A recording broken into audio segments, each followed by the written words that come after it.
Title video. Wrongfully sent away. A homeless Navy SEAL found a farm deed. His dog found what they hid inside. A homeless Navy SEAL inherited a forgotten ranch. Then his dying war dog uncovered the proof that ruined his life. Rain hammered the Spokane bus station the night Caleb Mercer stepped out of military prison with nowhere left to go. No family, no friends, just a limp from old combat wounds and a retired K-9 named Ranger waiting faithfully in the crowd. But hidden inside a dusty ranch deed from a dead grandfather was a secret powerful enough to expose a war conspiracy and get them both killed before sunrise. Comment 1 if you'd fight for the truth, or 0 if you'd walk away and tell us where you're watching from. Chapter 1. The Man Nobody Waited For. Rain hammered the cracked pavement outside the military correctional facility, like the sky itself was trying to wash the place away. Caleb Mercer stood just beyond the steel gates, with a duffel bag hanging from one shoulder, and nowhere to go. 3 years. 3 years of concrete walls, buzzing fluorescent lights, cold trays of food, and long nights staring at ceilings that never changed. 3 years of hearing his name spoken like a curse. 3 years of watching guards look at him with that same mixture of suspicion and disappointment. Lieutenant Caleb Mercer, former Navy SEAL, convicted war criminal. The words had followed him so long they almost didn't feel separate from his skin anymore. The gate clanged shut behind him with a heavy metallic slam. Caleb flinched instantly. His shoulders tightened. His breathing shortened. His eyes darted toward the sound before he could stop himself. The young corporal standing nearby pretended not to notice. Most people did.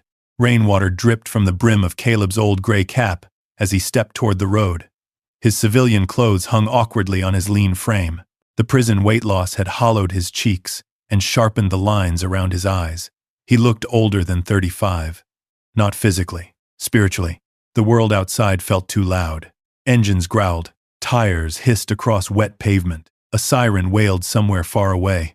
Caleb's heartbeat immediately quickened. For a second, the sound twisted in his head and became mortar alarms. Dust. Smoke. Children screaming. He shut his eyes hard. Not now. Not here. A city bus stop sat across the road beneath a flickering light. A few strangers waited under the shelter, keeping their distance from the tall man walking toward them with military posture and prison eyes. Nobody recognized him. That was good.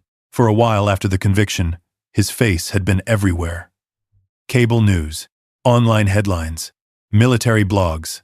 The fall of a hero. SEAL operation ends in mass civilian casualties. Commander negligence or something worse. The government needed someone to blame. Caleb had been convenient. His old teammates disappeared into silence almost overnight. The Navy issued statements about accountability and tragedy. Politicians gave speeches about justice. Then everyone moved on. Everyone except Caleb. He sat alone on the wet bench beneath the shelter and kept his eyes fixed on the ground. People avoided sitting near him. A mother quietly moved her little boy farther away. An older man folded his newspaper and left altogether. Caleb told himself he didn't care. But isolation had a smell after a while. Cold, metallic, permanent. The bus station clock read 6:12 p.m. Dark clouds rolled over Spokane like bruises spreading across the sky. Caleb rubbed his hands together slowly, trying to steady the tremor in his fingers. 3 years ago, those hands could assemble a rifle blindfolded in under a minute. Now they shook when somebody dropped a coffee cup nearby. A sudden burst of laughter from across the street made his body tense instantly. His jaw locked. He scanned exits automatically, measured distances, tracked movement. Training never left. That was the problem. A white government sedan pulled into the lot beside the station. Caleb immediately stiffened. Two instincts collided inside him at once. Run. Fight. Instead, he stayed seated. The driver's door opened and a thin military clerk stepped out, carrying a sealed envelope beneath his coat. The man approached carefully. "You Caleb Mercer?" Caleb nodded once. The clerk looked uncomfortable already, like he'd hoped this assignment would go to someone else. "I'm instructed to deliver this upon release." He handed over the envelope quickly. Caleb noticed the clerk avoiding eye contact. Everybody avoided eye contact now. Inside the envelope was a stack of documents, and a smaller handwritten letter folded carefully on top. The official paperwork caught his attention first. Property deed transfer. He frowned. "What is this?" The clerk cleared his throat. "Property inheritance. Filed 6 months ago. Ranch outside Black Hollow, Montana." Caleb stared at him blankly. I don't own a ranch. You do now. The rain intensified, drumming against the shelter roof. The clerk shifted awkwardly. Belonged to your grandfather. Warren Mercer. The name barely stirred a memory. A tall man with rough hands, cigarette smoke. A deep laugh somewhere far away in childhood. That was all. I haven't seen him since I was 10, Caleb muttered. The clerk shrugged carefully. All legal. Taxes prepaid. Transfer finalized this morning. Caleb looked back down at the deed. 180 acres. Mountain land. Farmhouse. Outbuildings. Western Montana. It felt absurd. The clerk hesitated before speaking again. There's one more thing. He reached into his coat and handed Caleb an old brass key attached to a faded leather tag. Black Hollow property.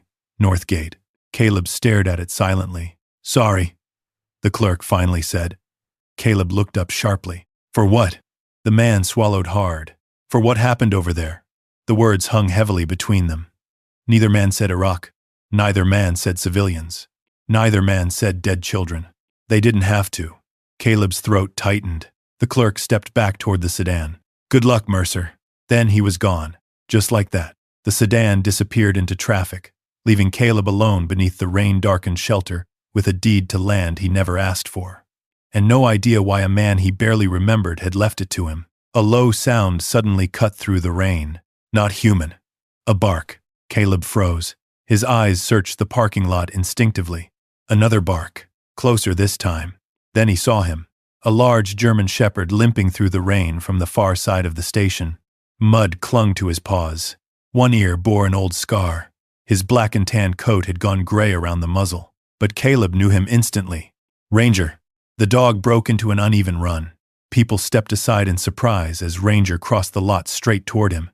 Caleb dropped to one knee automatically. Ranger hit him hard enough to nearly knock him backward. The old military K9 whined deeply and shoved his head against Caleb's chest, tail beating wildly despite the limp. For 3 years, Caleb had kept everything buried. Fear, grief, anger, shame. But the second Ranger pressed against him, something inside finally cracked. His hands gripped the dog's wet fur tightly. Oh God, Caleb whispered hoarsely. Ranger whined again and licked rainwater from Caleb's face. Or maybe tears. Caleb honestly didn't know anymore. The shelter around them faded away. For one brief moment, there was only the dog. The only living thing that had come back for him. Not the Navy. Not his team. Not the country he served. Just Ranger. The K9 had retired shortly after Caleb's conviction. Caleb assumed the military reassigned him somewhere down south, or put him down after service. Instead, somehow, Ranger had found him. A woman standing nearby smiled faintly. He's been here every day for almost a week, she said, softly. Caleb looked up. What? The woman nodded toward Ranger. Bus station workers been feeding him scraps. Nobody knew where he came from. Caleb stared at the dog in disbelief. You waited for me? Ranger pressed even closer against him. The woman walked away quietly, leaving them alone again. Caleb buried his face against the dog's neck. The familiar scent hit him instantly. Wet fur, leather, earth, gun oil, home, or at least the closest thing left to it. Thunder rolled above the city. Ranger suddenly lifted his head and growled softly toward the road. A black SUV sat parked across the street, beneath a flickering light. Its windows were tinted too dark to see inside. Caleb's heartbeat slowed instantly into something colder. Focused, the old instincts returned without permission. Observe. Assess. Survive. The SUV remained motionless for several seconds. Then it drove away. Maybe coincidence.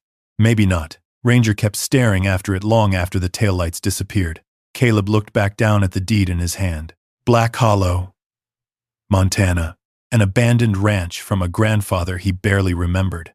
A dead man reaching across decades to leave him something. But why now? Why after prison? Why after the scandal? And why did it suddenly feel less like an inheritance, and more like instructions?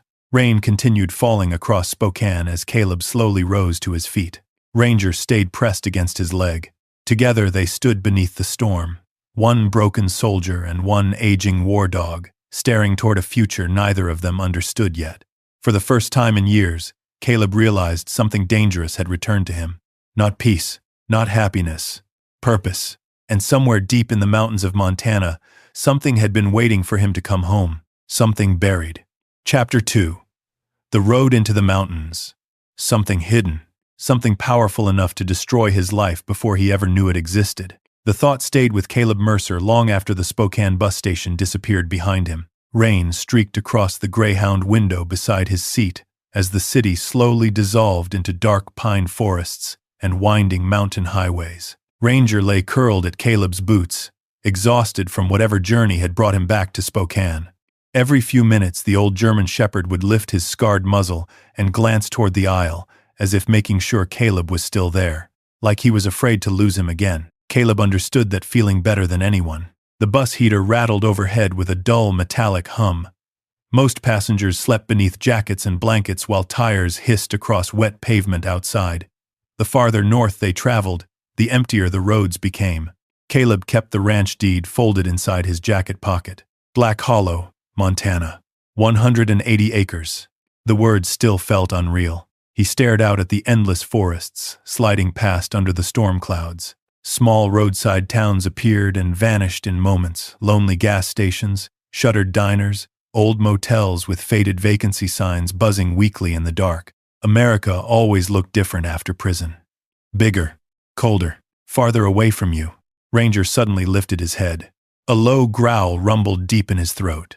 Caleb immediately straightened. The dog stared through the rain-streaked window toward the highway behind them. Caleb turned carefully. Headlights followed in the distance. A black SUV. Same shape, same dark windows. Maybe coincidence. Maybe not. Caleb forced himself to breathe slowly. Paranoia was common after confinement. The prison psychiatrist had told him that during one of the mandatory evaluations, hypervigilance, heightened threat response, environmental fixation, fancy words for never feeling safe again. Still, Ranger's ears flattened slightly. The dog remembered danger too. Caleb rested a hand on the shepherd's neck until the growling eased. "It's okay," he whispered. But the words felt hollow even to him. The bus finally stopped just before midnight in a small Montana town wrapped in fog and mountain shadows. A weather-beaten sign beside the road read, "Welcome to Black Hollow. Population 2,104. The station wasn't much more than a gravel parking lot beside an old convenience store. Snow flurries drifted beneath the flickering overhead lights. Cold mountain air hit Caleb instantly when he stepped off the bus. Sharp, clean, merciless. Ranger climbed down beside him and immediately scanned the darkness. The bus pulled away moments later, leaving them alone beside the empty road. No crowds, no traffic, no city noise. Only wind moving through pine trees somewhere beyond the dark hills. Caleb adjusted the duffel over his shoulder. "Well," he muttered quietly to Ranger, "looks like we're home." The dog looked unconvinced.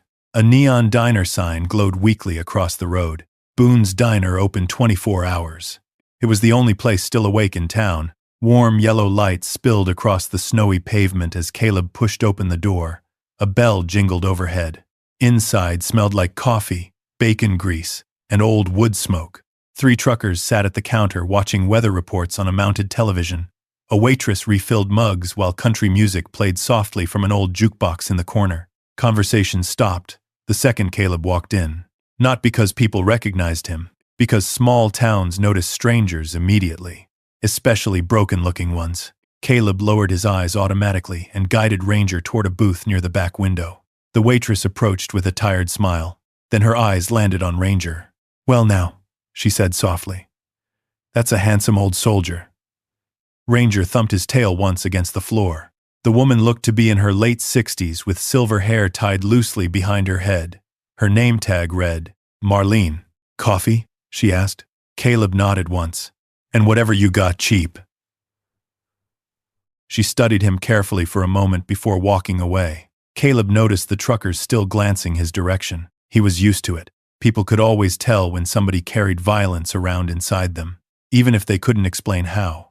The television behind the counter suddenly switched to a military recruitment commercial. Helicopter blades thundered through the diner speakers. Caleb froze instantly. The sound ripped through him like a knife. Sandstorms. Blood. Smoke choking the sky. Screaming over the comms. His breathing shortened violently. His hand clenched beneath the table. Ranger immediately rose and pressed against his leg. grounding him, pulling him back. The waitress noticed. So did nobody else. Small mercies. Marlene returned quietly with coffee and a bowl of stew. You military? She asked, gently. Caleb hesitated. Used to be. Her eyes drifted toward the ranch deed partially sticking from his jacket. Then she saw the name, Mercer. Something changed in her expression immediately. You, Warren Mercer's grandson? Caleb looked up sharply. You knew him? Knew of him, she answered carefully. Outside, wind rattled the diner windows.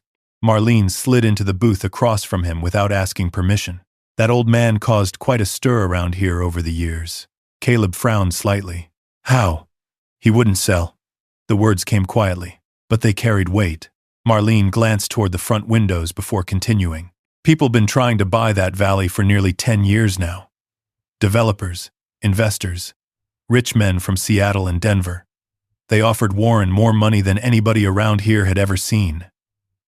And he refused? Every single time. Caleb stirred his coffee slowly. Why? Marlene leaned back. Depends who you ask. The jukebox crackled softly behind them. One of the truckers paid his bill and left without speaking. Snow thickened outside. Some folks thought Warren was crazy, she continued. Said he spent too much time alone up there in those mountains. Said the war scrambled something inside him. Caleb understood that better than he wanted to. And the others? He asked. Marlene's face darkened slightly. The others thought he knew something. Caleb felt Ranger tense beneath the table. Knew what? She lowered her voice. Bad things started happening after those investors showed up. Ranch fires, equipment sabotage, folks getting pressured into selling land that had been in their families for generations. Caleb listened carefully now. Warren fought them harder than anybody. What investors? Marlene hesitated, then shook her head. You don't want to get tangled up in that mess your first night here. I'm already tangled up. That much was true. Marlene studied him silently. Then her eyes drifted toward the faded prison duffel beside the booth. Understanding flickered across her face. Not judgment. Just recognition. You got someplace to stay tonight? Caleb gave a humorless smile. Apparently, I own a ranch. That place hasn't been lived in properly for years. I've slept in worse. She nodded slowly. Probably true. For the first time in days, Caleb almost smiled. Almost. Marlene stood and reached beneath the counter before returning with a folded paper map. She circled a narrow mountain road with a pen. Take Route 16 west till the pavement ends. Then keep following the logging road north. Another 12 miles. 12? You'll understand why nobody visits once you see it. Caleb folded the map carefully. Thanks. Marlene hesitated again before speaking. Your grandfather disappeared about 8 months ago. Caleb looked up sharply. Disappeared? Truck found near Flathead Ridge. No sign of him. Cold settled deeper into Caleb's stomach. The police think he wandered off during a snowstorm, she continued. But Warren Mercer survived Vietnam and 30 Montana winters. Most folks around here don't believe he just got lost. The diner suddenly felt quieter, smaller, like the mountains themselves were listening through the windows. Ranger stood abruptly and moved toward the glass. Low growling returned. Caleb turned. Across the street, beneath a dead traffic light, sat the same black SUV, engine idling. Watching. Every muscle in Caleb's body tightened instantly. The old instincts came roaring back. Threat assessment. Exit routes. Weapon absence. Distance to cover. Marlene saw it too. Her face paled slightly. Don't look too long, she whispered. Who are they? But she didn't answer immediately. Instead, she looked toward Ranger. The old military dog stood rigid beside the window, ears pinned back, teeth barely visible beneath curled lips. Animals knew things before people did. Finally, Marlene spoke quietly. Whatever Warren was mixed up in. Her eyes stayed fixed on the SUV outside. Those people never stopped looking for it. The SUV remained motionless for another long moment, then slowly drove away into the snowstorm. Caleb watched until the taillights disappeared beyond the frozen highway curves. His chest felt tight again. Not fear exactly. Something colder. The feeling he used to get right before missions went bad. Marlene reached into her apron pocket and handed him a small brass key. What's this? Cabin behind the diner, she said. You and the dog can sleep there tonight. Storm's getting worse. I can pay. You can pay me back by staying alive long enough to figure out why men in black trucks keep following Warren Mercer's family." The words landed heavily. Caleb looked back toward the dark highway outside. Snow buried the roads deeper by the minute. Somewhere beyond those mountains waited an abandoned ranch, a dead grandfather's secrets, and whatever powerful thing had already destroyed his life once before. Ranger returned to Caleb's side and rested his head against his knee. The old dog's eyes never left the window. Chapter 3. The Ranch of Ghosts. Neither did Caleb's, and somewhere far beyond Black Hollow, hidden beneath miles of snow and forest, something was waiting for them to come looking. Caleb barely slept. The small cabin behind Boone's diner creaked constantly beneath the mountain wind, every groan of old wood dragging him halfway back into old nightmares. Ranger slept beside the door like a sentry, lifting his head every time headlights passed on the distant road. Around 3 in the morning, Caleb woke gasping. Smoke, children screaming, the deafening thump of helicopter blades overhead. For one horrifying second he thought he was back there again, back in the shattered desert village with blood soaking into hot sand beneath his boots. His hand shot beneath the pillow, automatically searching for the sidearm that wasn't there. Nothing. Only cold sheets and darkness. Ranger was beside him instantly. The old shepherd pressed his body against Caleb's chest until his breathing slowed. "You're okay," Caleb whispered hoarsely, though he wasn't sure which one of them he meant. Snow continued falling outside. By dawn, the mountains around Black Hollow looked buried beneath a white ocean. Caleb stood outside the cabin drinking burnt diner coffee, while pale sunlight struggled through heavy gray clouds. The town looked almost abandoned in the early morning silence. A plow truck groaned down Main Street. An old church bell rang somewhere in the distance. Ranger paced near the parking lot, nose low to the frozen ground. Then suddenly the dog stopped, stiffened, growled. Caleb followed Ranger's stare toward the highway. Fresh tire tracks. Large SUV tires. They had stopped near the diner sometime during the night. Watching again. A familiar heaviness settled into Caleb's chest. The same feeling he'd gotten overseas right before ambushes. Marlene stepped outside, carrying another cup of coffee wrapped in steam. "You heading up there today?" she asked. Caleb nodded. "Figure I should at least see what my grandfather left behind." Marlene studied the mountains beyond town. "You be careful on Mercer Ridge. Storms move fast up there. I've handled worse." She gave him a long look. "Sometimes the worst thing isn't the weather." Caleb noticed dark circles beneath her eyes, like she hadn't slept either. Before he could ask, she reached into her coat pocket and handed him a small revolver. Old, blued steel, wood grip worn smooth with age. Caleb frowned immediately. "I can't take this." "Yes, you can. Marlene, your grandfather left it here 6 months ago." That stopped him cold. He said if anybody ever came asking questions about the ranch, especially a Mercer, I should give them that gun. Caleb slowly accepted it. The revolver felt heavy in his hand. "Real. He say anything else?" Marlene hesitated. Then quietly, "He said the dog would know where to look." Caleb glanced toward Ranger. The shepherd remained fixed on the highway. Watching. Always watching. An hour later, Caleb borrowed Marlene's old pickup truck and headed west out of Black Hollow. The farther he climbed into the mountains, the narrower the roads became. Snow-covered pine forests swallowed everything. No houses, no traffic, no power lines. Only endless wilderness stretching beneath towering white peaks. Ranger sat upright in the passenger seat, unusually alert. Every few miles he'd suddenly stare toward the woods and let out a low, uneasy growl. "What is it?" Caleb muttered once. The dog gave no answer. But his ears never relaxed. The paved road eventually disappeared beneath snow and gravel. Caleb shifted the truck into 4-wheel drive as they climbed higher into Mercer Ridge territory. The landscape changed slowly. Old fence posts emerged from snowdrifts. Collapsed barns leaned beneath the weight of winter. Rusted farm equipment sat frozen beside abandoned fields. The deeper they went, the more it felt like driving into forgotten America. Then Caleb saw it. The ranch.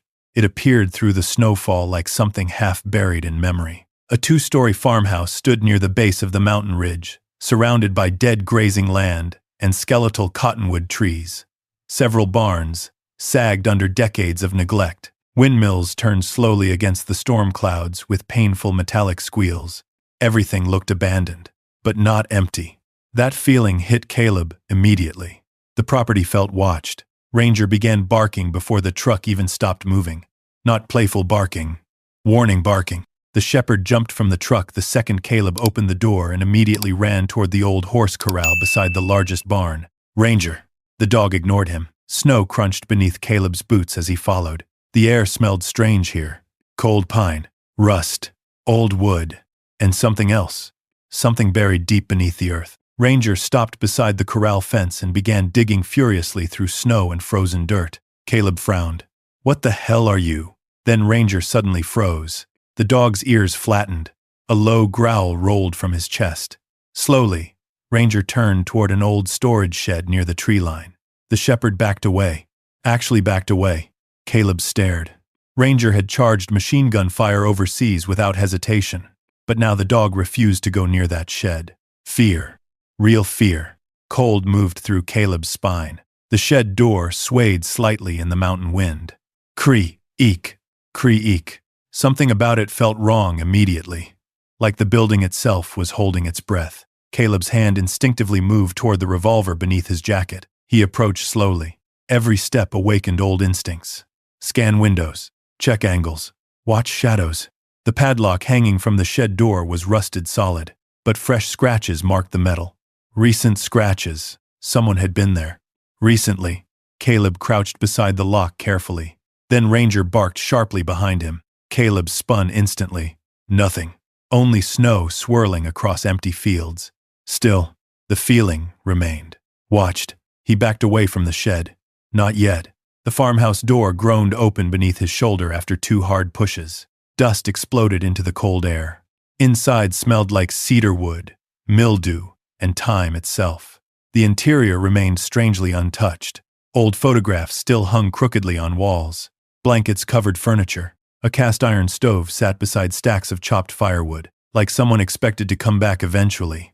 Caleb moved carefully through the house while Ranger followed close behind. Then he saw the wall. Photographs. Dozens of them. Military photographs. Black and white Vietnam pictures. Recon teams. Helicopters. Maps. And among them, recent surveillance photos. Caleb froze. The images showed industrial compounds, shipping yards, private military convoys. One photograph made his stomach tighten instantly. A black armored vehicle with the logo, Iron Veil Security. His pulse quickened immediately. No. He stepped closer. More photographs covered the wall beneath it. Middle Eastern villages, satellite images, cargo manifests, and finally, a photograph of Caleb himself, taken overseas, weeks before the mission that destroyed his life. What the hell? Ranger suddenly whined softly behind him. Caleb turned. The dog stood beside an old desk near the fireplace. On top sat several journals wrapped in weathered leather straps. Beside them rested military maps covered in coded markings and handwritten notes. One phrase appeared repeatedly across multiple pages.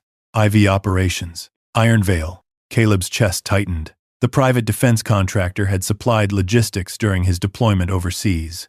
Officially, they handled transport and communications support. Nothing more. At least that's what command claimed. Caleb opened one of the journals carefully. The handwriting inside was sharp and military precise. Warren Mercer, his grandfather. November 14th. Iron Veil expanding operations near Kandahar. Civilian reports suppressed again. Another entry. December 2nd. Military command compromised higher than expected. Another. January 8th. If they discover what I took, they'll bury everyone connected to it. Caleb stopped breathing for a second. The date. January 8th. The exact week before his mission failed. Ranger suddenly barked violently. Caleb jerked upright instantly. A sound echoed faintly outside. Thump, thump, thump, thump, thump. Helicopter blades. Far away, but getting closer. And suddenly, Caleb wasn't inside the farmhouse anymore. He was back there. Desert wind, gunfire, smoke choking the sky, children running. The radio, screaming in his ear. Mercer, abort. Abort. His breathing collapsed instantly. The room tilted, walls closing in. His hands shook violently as he stumbled backward into the table. No, no, no. The helicopter sound grew louder overhead. Caleb dropped hard against the wall. clutching his head. Not here. Please God, not again. Sweat poured down his face despite the freezing air. He saw blood on his hands again. He heard the explosion, felt the heat. Then Ranger slammed against him. The shepherd pressed his body across Caleb's chest, whining sharply while licking his face, grounding him, pulling him back. The farmhouse slowly returned. Dust, cold air, wind outside. No desert, no fire, no dying civilians. Only the mountains. Caleb buried trembling hands into Ranger's fur. The helicopter passed overhead, somewhere beyond the ridge.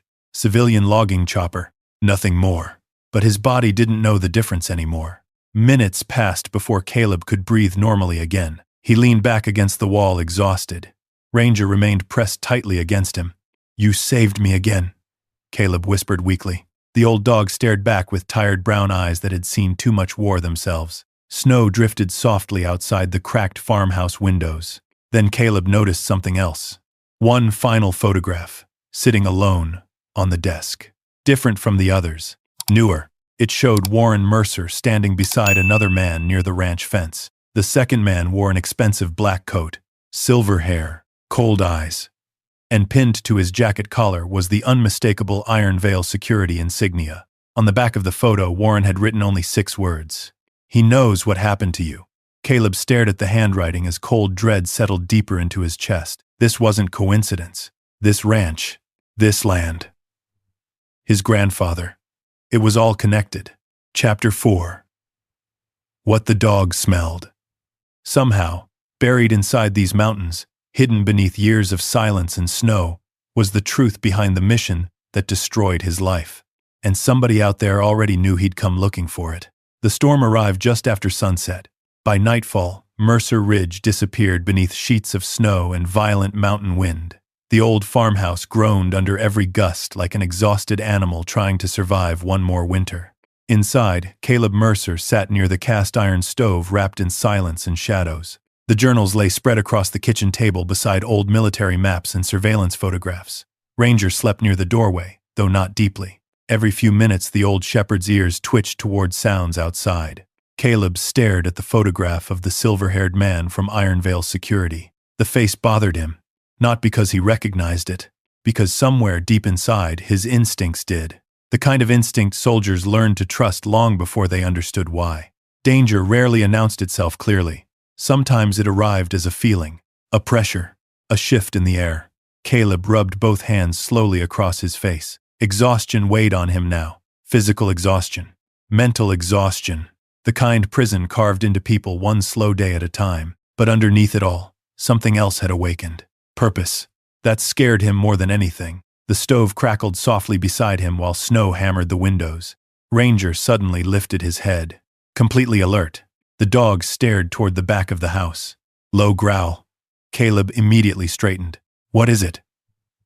Ranger stood slowly. Another growl rolled from deep inside his chest. Then the shepherd walked toward the rear hallway. Caleb grabbed Marlene's revolver from the table automatically and followed. The hallway disappeared into darkness beyond the weak lantern light. Floorboards creaked beneath Caleb's boots.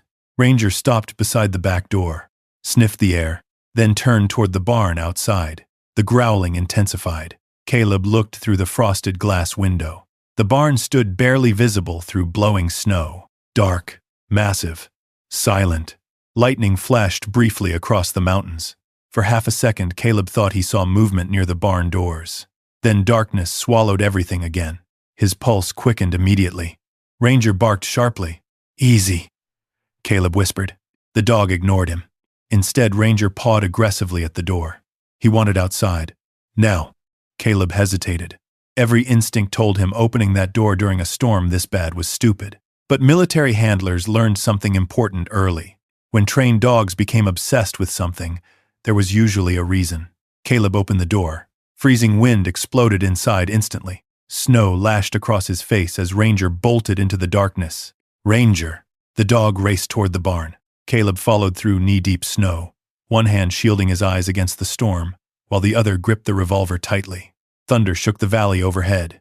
The barn doors slammed wildly in the wind when Caleb reached them. Inside smelled like dust, wet wood, rusted metal, and old hay. Ranger barked somewhere deeper inside. Caleb moved carefully through shadows and hanging chains swaying overhead. The beam of his flashlight bounced across broken equipment and collapsed stalls. Then he found Ranger. The shepherd stood near the far corner of the barn, scratching furiously at the floorboards beneath a mound of rotted hay. "What did you find?" Ranger barked again. Not fear this time. Urgency. Caleb knelt beside the spot and swept away loose hay with both hands. Wood. Old wooden planks, buried beneath years of debris. Ranger kept scratching beside them relentlessly. Then, Caleb heard it.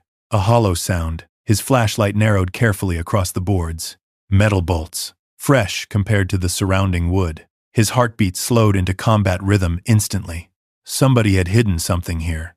Caleb searched nearby until he found an old crowbar half buried beneath tools along the wall. The wood groaned loudly as he pried upward. One board snapped, then another. Finally, clang, metal, beneath the floor. Caleb froze. Ranger backed away slightly, but never stopped watching. Caleb pulled away the remaining planks carefully. A steel hatch emerged beneath the barn floor, covered in dirt and dust. Cold moved through him immediately. This wasn't farm equipment storage. The hatch looked military. Heavy reinforced steel, sealed edges. Combination lock removed recently. Someone had used this bunker before. Lightning exploded overhead again. For one brief second, the entire barn flashed white. Then darkness returned. Caleb stared at the hatch, breathing slowly. "What the hell were you hiding, old man?" Ranger whined softly beside him. The hatch opened with a violent metallic groan. Cold air rushed upward, carrying the stale scent of concrete and machine oil. A ladder disappeared into darkness below. Caleb aimed the flashlight downward. Concrete walls. Electrical wiring. A bunker. Real. Military grade. Ranger refused to climb down at first. The shepherd stood frozen near the opening, ears pinned tightly back. "Fear again." Caleb crouched beside him. "It's okay, buddy." But the dog didn't move. Only after Caleb descended first did Ranger reluctantly follow. The underground room looked untouched by time. Generators lined one wall, storage crates stacked neatly beside filing cabinets. Radio equipment, satellite phones, fuel cans, and everywhere, military records, maps, hard drives, encrypted files. Caleb moved deeper into the bunker slowly, flashlight trembling slightly in his hand. Then the beam landed on something that made his stomach tighten instantly. Combat footage, rows of labeled military video drives. Afghanistan, Syria, Ukraine, and finally, Kandahar Operation Mercer Team. Caleb stopped breathing. That was his mission. The one that destroyed everything. Ranger paced nervously behind him while Caleb inserted the drive into an old, rugged military laptop sitting nearby. The screen flickered weakly alive.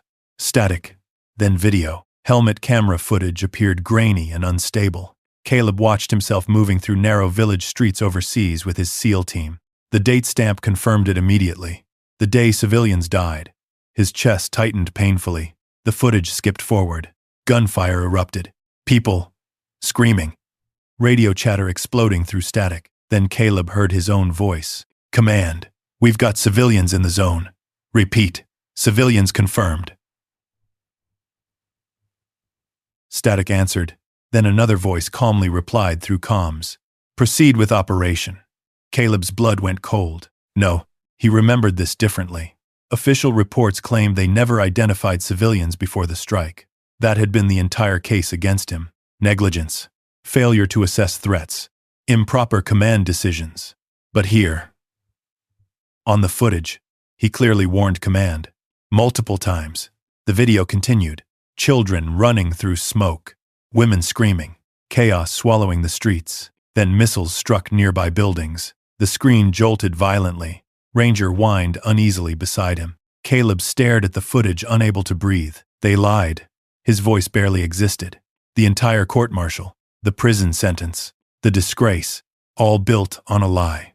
A sudden sound above them froze both man and dog instantly. Footsteps. Inside the barn. Ranger growled, low and deadly. Caleb killed the laptop screen immediately and drew the revolver. The bunker fell into darkness, except for the flashlight beam. Snow hissed faintly outside overhead. Then another sound. Creak. Barn door hinges. Someone was up there. Caleb's breathing slowed automatically into combat control. Every prison instinct vanished. Every broken part of him vanished. For the first time in years, the Navy SEAL inside him fully woke back up. Ranger crouched low beside the ladder. Silent now. Waiting. Caleb listened carefully. Footsteps crossed slowly overhead. Measured. Searching. Then stopped directly above the hidden hatch. Silence swallowed the bunker. Caleb tightened his grip on the revolver. 1 heartbeat. 2. 3. Then a flashlight beam swept briefly through cracks in the barn floor overhead. Whoever it was knew exactly where to look. Ranger's lips peeled back silently. The old war dog looked ready to kill. Minutes passed. Finally, the footsteps retreated slowly toward the barn doors, then vanished into the storm. Caleb remained frozen another full minute before moving again. His pulse thundered inside his ears. Someone had followed him. Not eventually. Immediately. The bunker wasn't forgotten. It was being watched. Ranger suddenly moved toward another storage crate shoved against the bunker wall.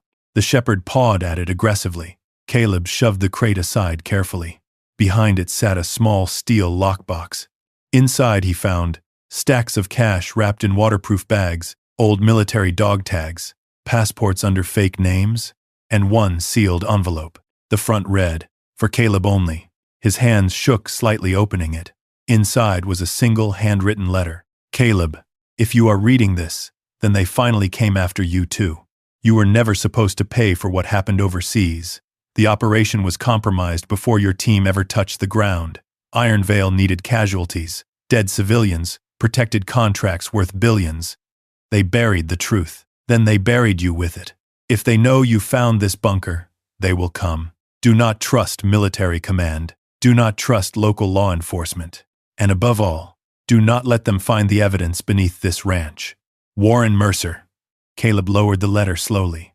Ranger pressed against his side again. Outside, thunder rolled across Mercer Ridge, while snow buried the mountains deeper in darkness. The truth sat all around him now. Encrypted drives, combat footage, proof. And suddenly, Caleb understood something horrifying. He had never been the villain.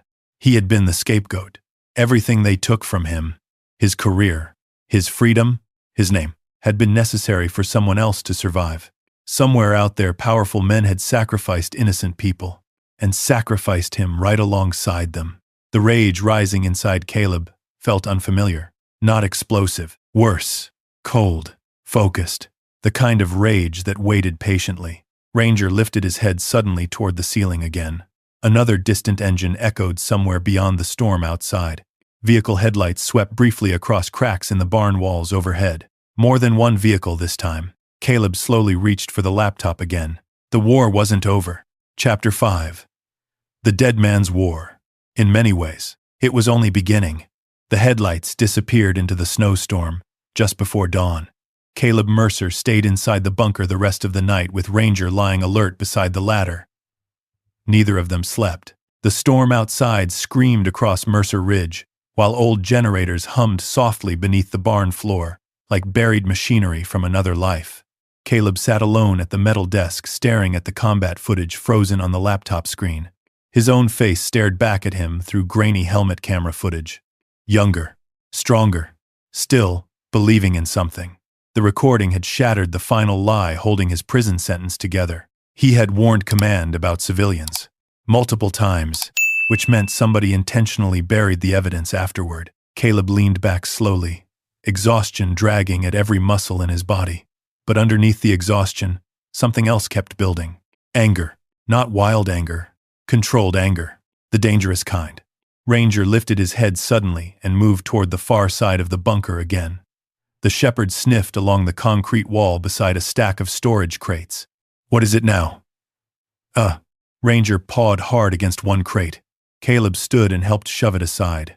Behind it sat another steel cabinet built directly into the concrete. Hidden. A small brass key already hung from the lock. Warren Mercer had wanted this found eventually. Caleb unlocked the cabinet carefully. Inside were rows of cassette tapes, military folders, handwritten notebooks, and old photographs wrapped in waterproof plastic. At the very top sat another journal. The cover read, "Warren Mercer, Personal, Record." Caleb opened it slowly. The handwriting inside was sharp and disciplined despite age. April 3rd. Iron Veil expanding domestic operations through shell corporations. They no longer hide who they are. Another page. June 11th. Spoke to retired intelligence contact in Helena. Confirmed. Iron Veil executives maintain direct Pentagon contracts through private channels. Another. August 20th. They approached me personally today. Offered $4 million for the ranch. I refused. Caleb's eyes narrowed. $4 million. For isolated ranch land in Montana, this was never about farming. He kept reading. September 2nd. They asked questions about Caleb today. Pretended it was routine military background screening. They know he's my grandson. Cold spread slowly through Caleb's chest. Another entry. October 14th. I made copies of the files, hid everything beneath the barn. If anything happens to me, Caleb must never trust official channels. Then finally, January 3rd. The operation overseas is compromised. Iron Veil intentionally redirected supply intelligence near civilian zones. They need instability to renew defense contracts. I fear Caleb's unit has already been selected. Caleb stopped breathing. His hands tightened around the journal. Selected. Not unlucky. Not accidental. Selected. The bunker suddenly felt too small. Too hot. Ranger whined softly beside him. Caleb turned another page. The handwriting grew rougher there. More urgent. January 19th. The news confirmed casualties. They blamed Caleb publicly within hours. Too fast. Far too fast. The narrative was prepared before the operation even ended. My grandson was sacrificed. Caleb shut his eyes hard. His pulse hammered painfully in his ears. He remembered the press conference after the mission. The military spokesperson standing before cameras with polished sympathy, already prepared. The accusations, the investigations, the media frenzy. At the time, Caleb thought command needed someone to blame quickly. Now he understood something worse. They already knew who that someone would be. Ranger rested his head against Caleb's knee. The old shepherd had been there too. Not during the strike itself. Military K-9 teams had been separated before insertion. But afterward, Ranger saw everything. The smoke, the bodies, the screaming. Maybe the dog carried ghosts too. Caleb kept reading. February 7th. I hired a private investigator, dead 2 weeks later, in what police called an accident. March 16th. 2 men followed me home from Helena. Former military by the way they moved. Iron Veil escalating pressure. April 9th. I fear they may come for the ranch soon. Moving evidence underground tonight. The entries continued for months. Every page painted the same picture. Surveillance. Threats. Bribes. Corporate intimidation. Warren Mercer had been fighting a private war completely alone, and losing. Then Caleb reached the final pages. The handwriting there looked shaky, older, tired. If Caleb ever finds this, then I failed to protect him from what was coming. No grandfather should outlive his grandson's future. But if he's reading these pages, then he survived prison. That means there is still hope. The ranch was never land. It was cover. The mountains protect things people wish to bury. And buried beneath this ranch is enough evidence to expose Iron Veil forever. But exposure comes with a cost. If Caleb chooses to run, I left enough money for him and Ranger to disappear permanently. If he chooses to fight, God help him. Caleb lowered the journal slowly. The silence inside the bunker felt immense now. Like the mountains themselves were listening. He stared at the lockbox again. Cash bundles. Passports. Escape routes. His grandfather had prepared for both outcomes. Fight or vanish. Ranger moved toward another cabinet along the far wall. This one contained military folders labeled with names. Caleb opened the first folder carefully. Commander Lucas Shaw, former Navy SEAL. Status: deceased. Second folder. Tyler Boone, former communications specialist. Status: deceased. Third folder. Michael Vance, former drone operator. Status: missing. Caleb's stomach tightened harder with every page. Every name connected to operations involving Iron Veil. Every death ruled accidental. Suicide. Training mishap. Too many coincidences. Then he found a folder with his own name. Caleb Mercer. Inside sat court transcripts, media clippings, military evaluations, psychiatric reports. But beneath them, a photograph. Caleb stared at it silently. The image showed him shaking hands with a senior military officer after a successful operation years earlier. Standing behind them in the background was the silver-haired Iron Veil executive from the farmhouse photograph. Watching, even back then, the realization chilled him deeply. This had started long before the failed mission. Maybe years before. Maybe longer. Ranger suddenly growled low toward the ladder again. Caleb immediately killed the flashlight. Silence. Then, crunch. Snow outside the barn. Another crunch. Footsteps. Multiple people this time. Caleb's body shifted automatically into combat readiness. Ranger crouched beside him silently. The footsteps moved slowly above them. Searching again. A flashlight beam swept briefly through gaps in the floorboards overhead. Voices murmured faintly. Caleb couldn't make out words, but he recognized the rhythm instantly. Professional movement. Organized. Not locals. Not random trespassers. The revolver felt tiny in his hand now. One old handgun against however many men stood above them. Ranger's lips curled back slightly. The shepherd was ready. Always ready. Then suddenly, a loud metallic bang exploded overhead. The barn doors. Someone forcing them fully open. Snow and wind howled through cracks in the floorboards. One voice finally became clear. Search everything. Caleb's blood froze. Military voice. Command voice. The kind trained to expect obedience. Another flashlight beam swept dangerously close to the hidden hatch. Caleb barely breathed. The bunker suddenly felt less like protection, and more like a grave. Minutes crawled by. Then another voice spoke upstairs. Nothing here. A pause. We're wasting time. Footsteps moved again across the barn, then slowly faded. Vehicle engines roared to life outside moments later. Headlights swept briefly through cracks overhead before disappearing into the storm once more. Caleb stayed frozen another full minute. Only when silence returned completely did Ranger finally relax. Barely. Caleb exhaled slowly. They're getting closer. The dog stared back at him. Caleb looked again toward the cash-filled lockbox. Enough money to disappear, forever. Canada, Mexico, anywhere. A clean identity. No prison records. No Iron Veil. His grandfather had given him an escape route most men never got. And for one dangerous moment, Caleb considered taking it. He imagined quiet somewhere remote. Fishing towns. No helicopters. No nightmares. No reporters calling him butcher or murderer. Just peace. Him and Ranger disappearing into the world. The thought almost hurt, because he wanted it so badly. Ranger limped closer and rested against him. The shepherd's scarred body felt warm in the cold bunker. Caleb looked down at the old dog. You'd go anywhere with me, wouldn't you? Ranger's tail moved once against the concrete floor. No hesitation. That loyalty nearly broke him. Then Caleb looked back at the combat footage frozen on the laptop. Dead civilians.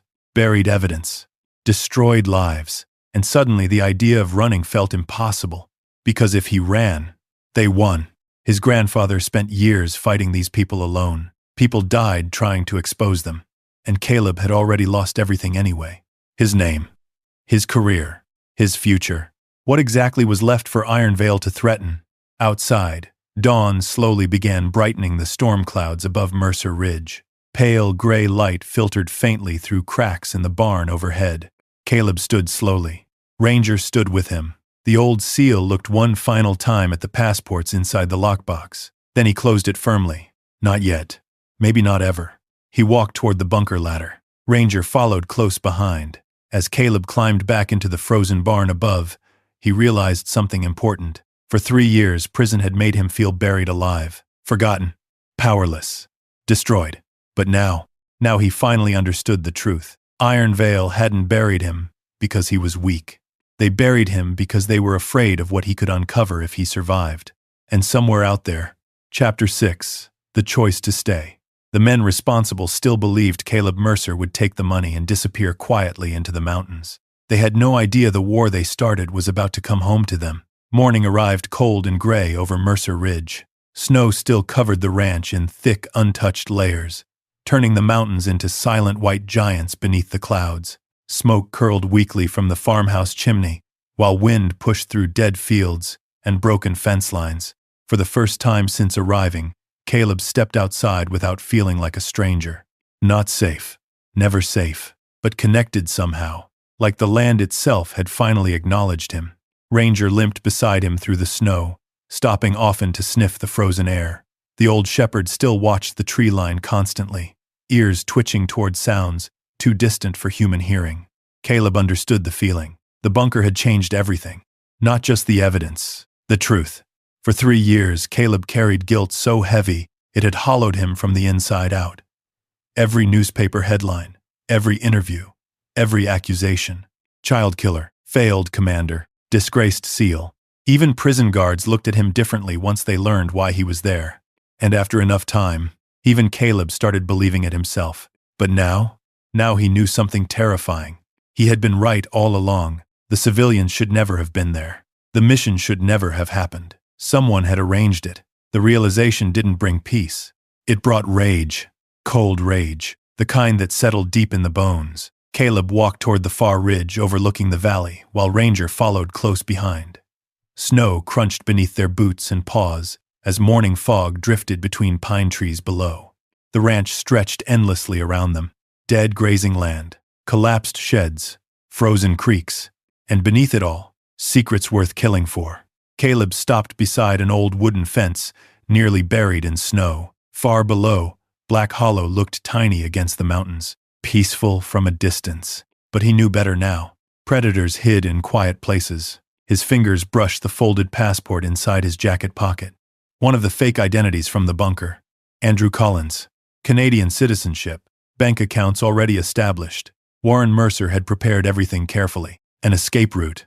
A second life. Caleb pulled the passport free slowly. The photograph barely looked like him anymore. No beard. No prison scars. No deadness behind the eyes. A man untouched by disgrace. He imagined it for a moment. Crossing the border north.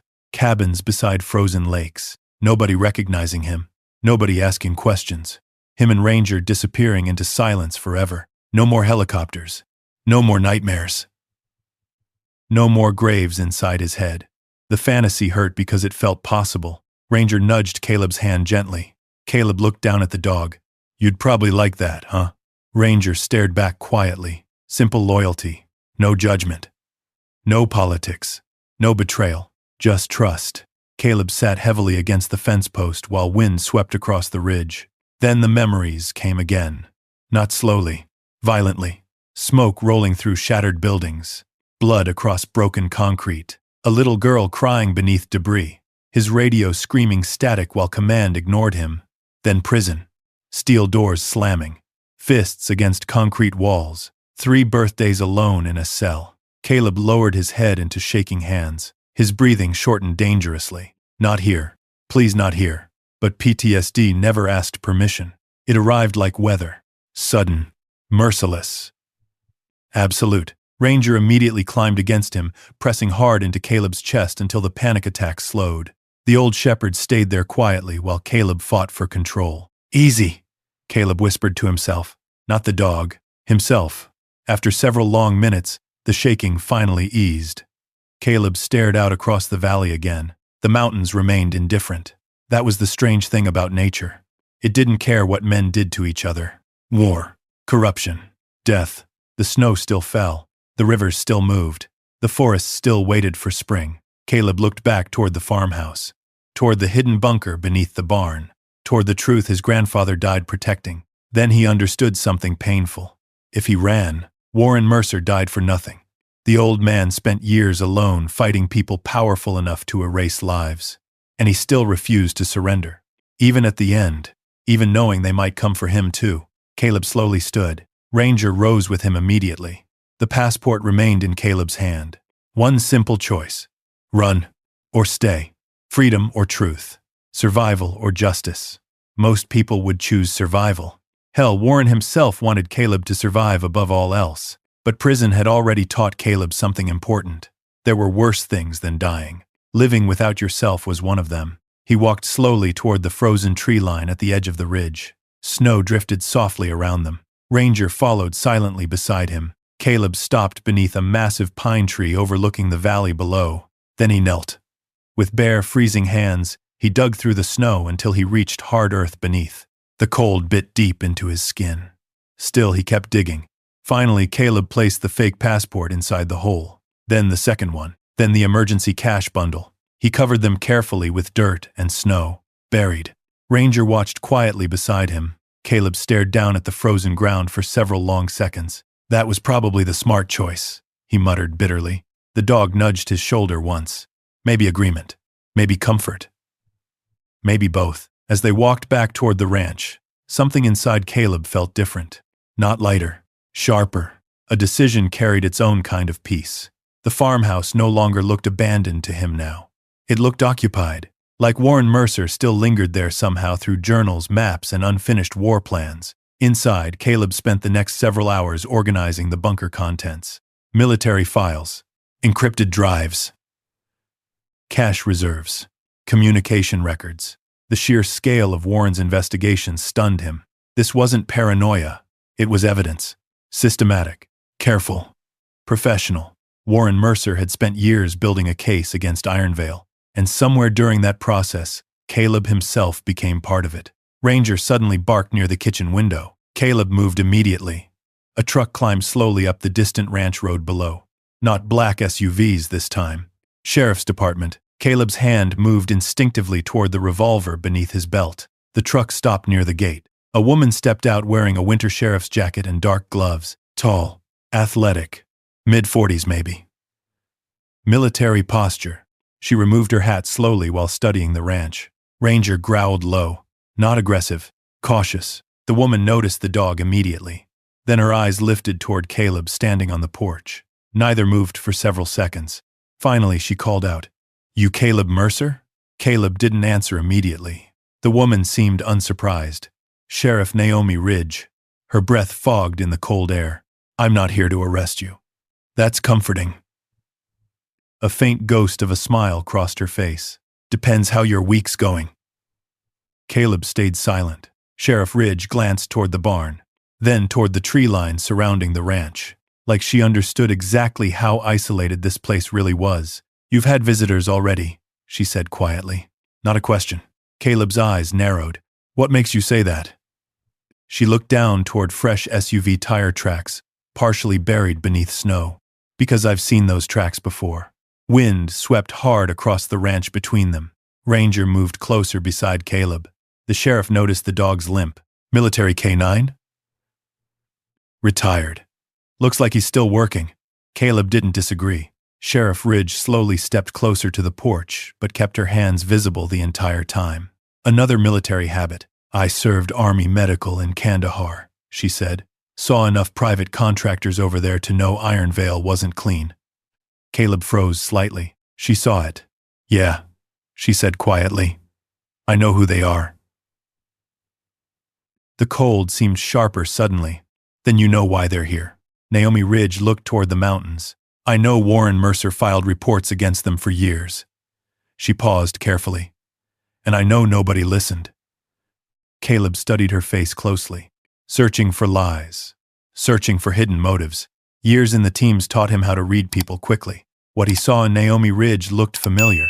Exhaustion. Disappointment. The look of somebody who stopped trusting systems a long time ago. Finally, she looked back at him. "Your grandfather came to me once," she admitted softly.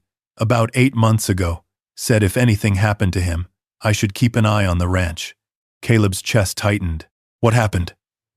"He disappeared 3 days later." Silence settled heavily between them. Then Naomi reached into her jacket and pulled out a folded newspaper clipping. She handed it over. The headline read, "Former Ironvale accountant found dead in Billings Hotel." Caleb frowned. "What's this?" "He was supposed to meet Warren Mercer the night before your grandfather vanished." Snow drifted sideways between them. Naomi lowered her voice. "You need to understand something, Caleb." The sheriff's eyes moved toward the surrounding forests. "These people don't operate like normal criminals. They have money, political connections, former military contractors. Half the town is scared of them." Caleb looked toward the barn, toward the bunker hidden beneath it. "Good," he said, quietly. Naomi studied him carefully then, really studied him, and for the first time since arriving in Black Hollow, somebody looked at Caleb Mercer, not like a criminal, but like a man preparing for war. Ranger stepped onto the porch beside him and stared toward the distant road again, always watching, always listening. The mountains around Mercer Ridge stood silent beneath the falling snow. Chapter 7. Allies in the Dark. But somewhere beyond them, powerful men were already moving pieces into place. And now Caleb Mercer had finally chosen his side. The storm broke sometime during the night. By morning, Mercer Ridge stood beneath a pale blue sky washed clean by snow and wind. Sunlight spilled across the frozen valley in sharp silver streaks, turning the mountains into walls of fire and ice. Caleb stood outside the barn with an axe in his hands. The physical labor helped. That surprised him. For years, his body had belonged to survival, missions, combat, prison routines, constant vigilance. Now the simple rhythm of splitting wood steadied something inside him. Swing, crack, breathe. Ranger lay nearby watching the tree line while fresh-cut cedar stacked slowly beside the porch. The old shepherd still limped from age and old combat injuries, but his senses remained razor-sharp. Every few minutes his ears twitched toward distant sounds, always listening. Caleb understood that too well. Sheriff Naomi Ridge returned just after noon. This time she didn't come alone. A battered green Jeep climbed slowly up the ranch road behind her truck, tires crunching through old snow. A tall man stepped out wearing a heavy coat, dark scarf, and a permanent expression of irritation.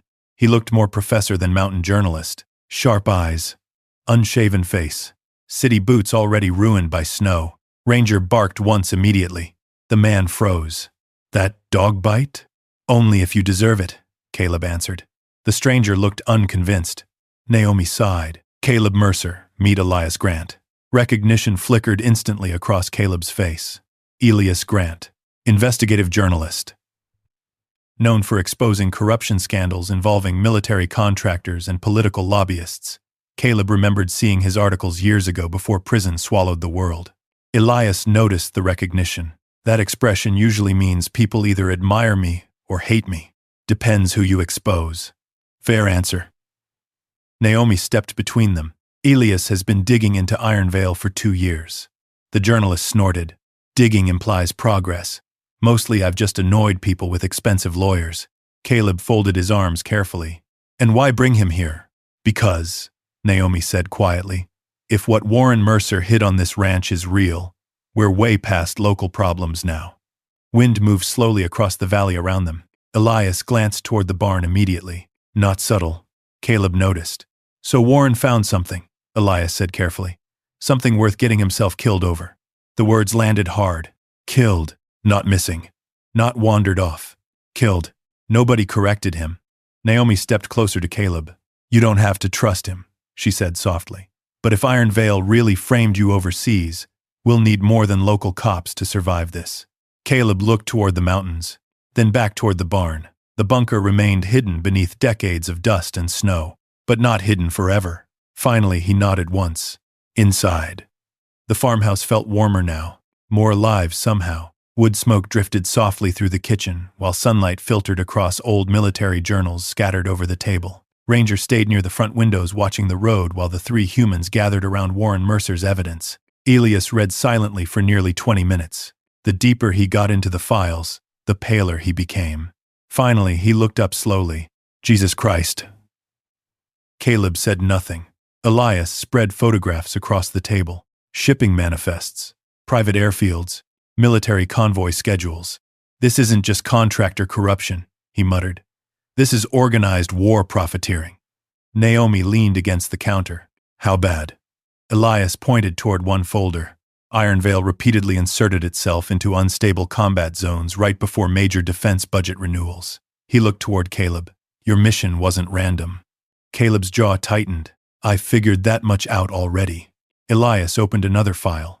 These civilian deaths created political pressure for expanded private security contracts. Iron Vale made billions afterward. Silence settled heavily over the room. Ranger growled softly near the windows. Caleb noticed immediately. What is it? The shepherd remained staring outside, tail stiff, body tense. Naomi moved carefully beside him and looked through the glass. Nothing visible except snow-covered hills and distant pines. Still, something felt wrong. Elias broke the silence first. Warren Mercer was building a federal conspiracy case. Caleb looked toward the old journals. He did it alone. No, Elias said quietly. Not alone. He pulled another folder free. Inside sat photographs of several former military personnel.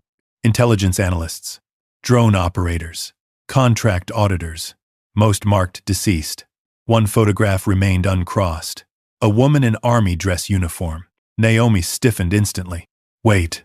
She grabbed the photograph. I know her. Caleb looked up sharply. Who is she? Rebecca Shaw, Naomi answered slowly. Former Army intelligence. Elias nodded grimly. She disappeared 14 months ago after testifying privately against Iron Veil in D.C. Naomi's face darkened. She treated wounded soldiers in Kandahar before intelligence reassigned her. Caleb stared at the photograph. The woman looked exhausted even in uniform, like somebody already carrying too much truth. She worked with Warren? He asked. Looks that way. Elias flipped over the photograph carefully. A handwritten note appeared on the back. If anything happens to me, trust Sheriff Ridge. Naomi went silent, completely silent. Outside, wind rattled the windows again. Caleb watched her closely. You never mentioned this. Naomi looked shaken for the first time since arriving. Because I thought Rebecca Shaw killed herself. Nobody spoke. Then quietly, she called me 2 nights before she died. Naomi stared down at the photograph. She sounded terrified. The farmhouse suddenly felt much smaller, much darker, like the walls themselves carried old ghosts. Ranger barked sharply.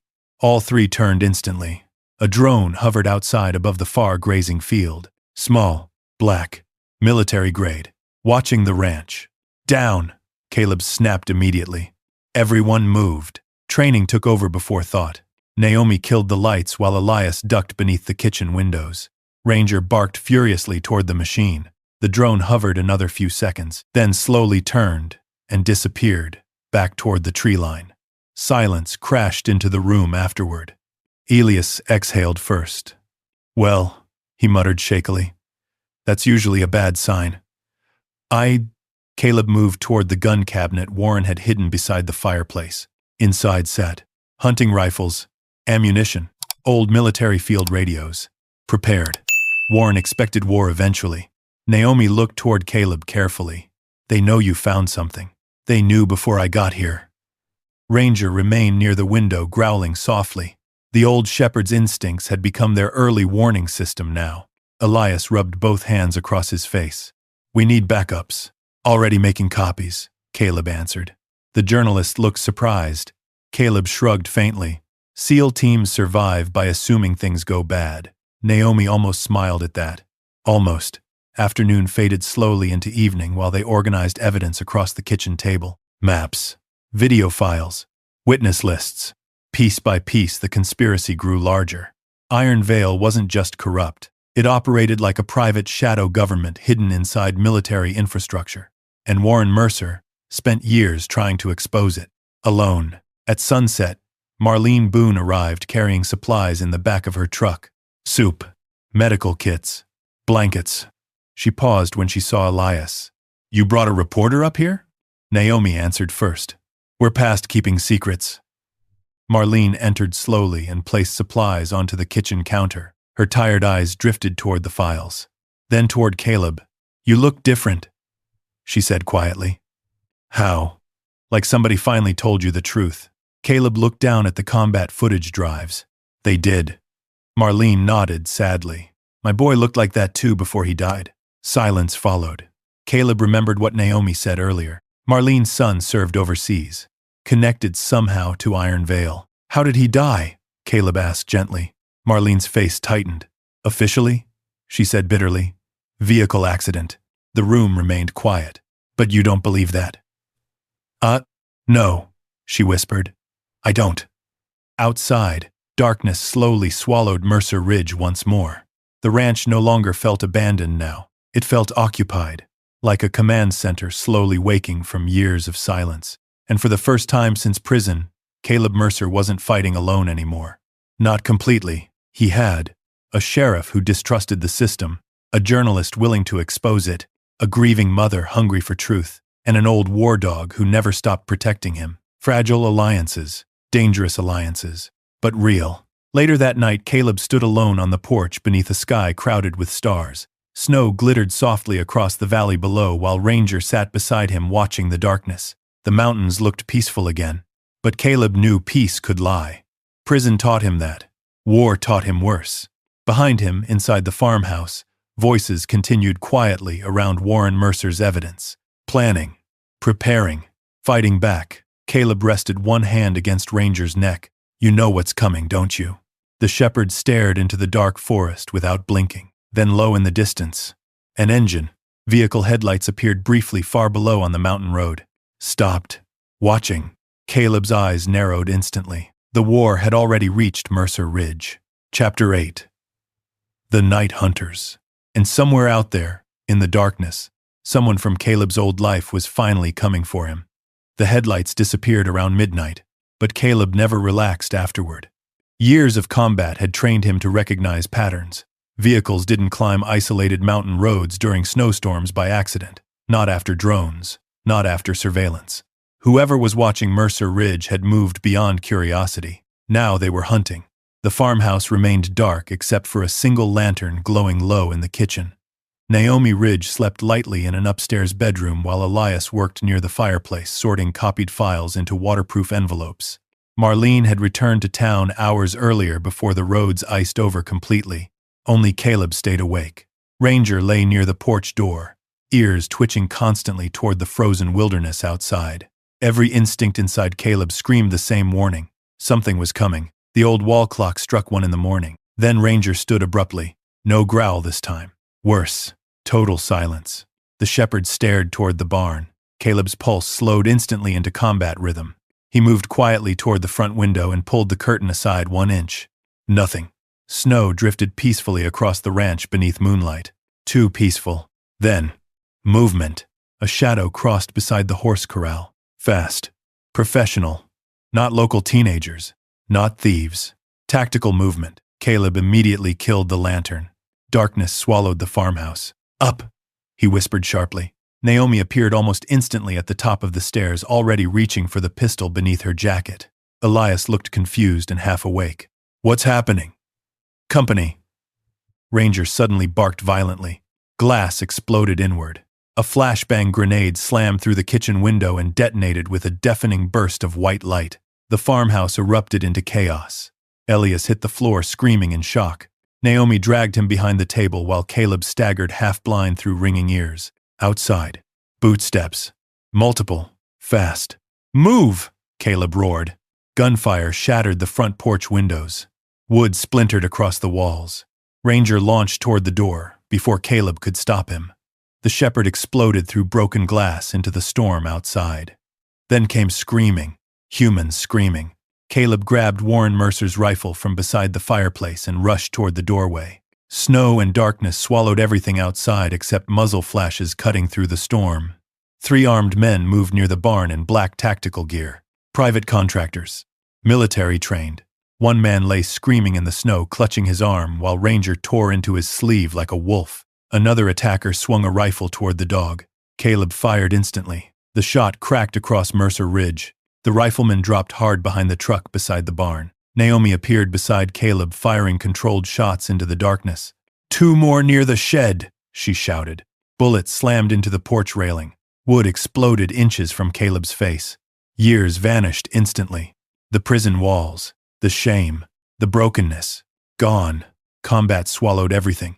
Caleb moved automatically now. Fast. Precise. Cold. He sprinted through snow toward the corral while Ranger attacked the wounded intruder relentlessly. Ranger! Back! The dog obeyed immediately and returned toward Caleb. Then another attacker burst from behind the barn holding a combat knife. Too close.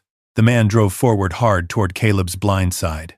Ranger intercepted first. The shepherd slammed into the attacker mid-charge. Man and dog crashed violently into the snow. The knife flashed downward. Ranger yelped. A sound Caleb had never heard before. Pure pain. Something inside Caleb snapped instantly. He hit the attacker like a freight train. Both men crashed against the frozen ground beneath swirling snow. Caleb drove brutal punches into the contractor's face until the knife finally disappeared into darkness. The attacker tried reaching for a sidearm. Caleb slammed his forearm across the man's throat and pinned him hard into the snow. Who sent you? The contractor laughed through blood. Wrong response. Caleb tightened harder. Who? Another gunshot cracked nearby. Naomi screamed. Caleb. A fourth attacker emerged near the truck, aiming directly at them. Caleb rolled instantly while dragging Ranger beside him through the snow. Gunfire tore apart the fence posts above their heads. Naomi fired twice from the porch. The attacker disappeared behind the truck. Silence crashed suddenly across the ranch afterward, except for wind and heavy breathing. No more movement. No more gunfire. Only snow. Caleb kept the rifle trained forward while Ranger pressed against his leg, whimpering softly.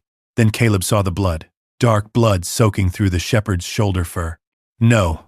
The dog stumbled slightly, trying to stay upright. The sight hit Caleb harder than any bullet ever could. Ranger had been wounded before, overseas. But this felt personal. The old dog looked up at him, still ready to fight despite the blood. Still protecting him. Always protecting him. Naomi approached carefully from the porch. "You hit?" Caleb ignored the question. "Get towels," he ordered tightly. "Now." Naomi ran immediately. Elias finally emerged from the farmhouse, pale and shaking badly. "Oh my God." The journalist stared at the blood in the snow, at the armed men, at the ranch transformed into a battlefield overnight.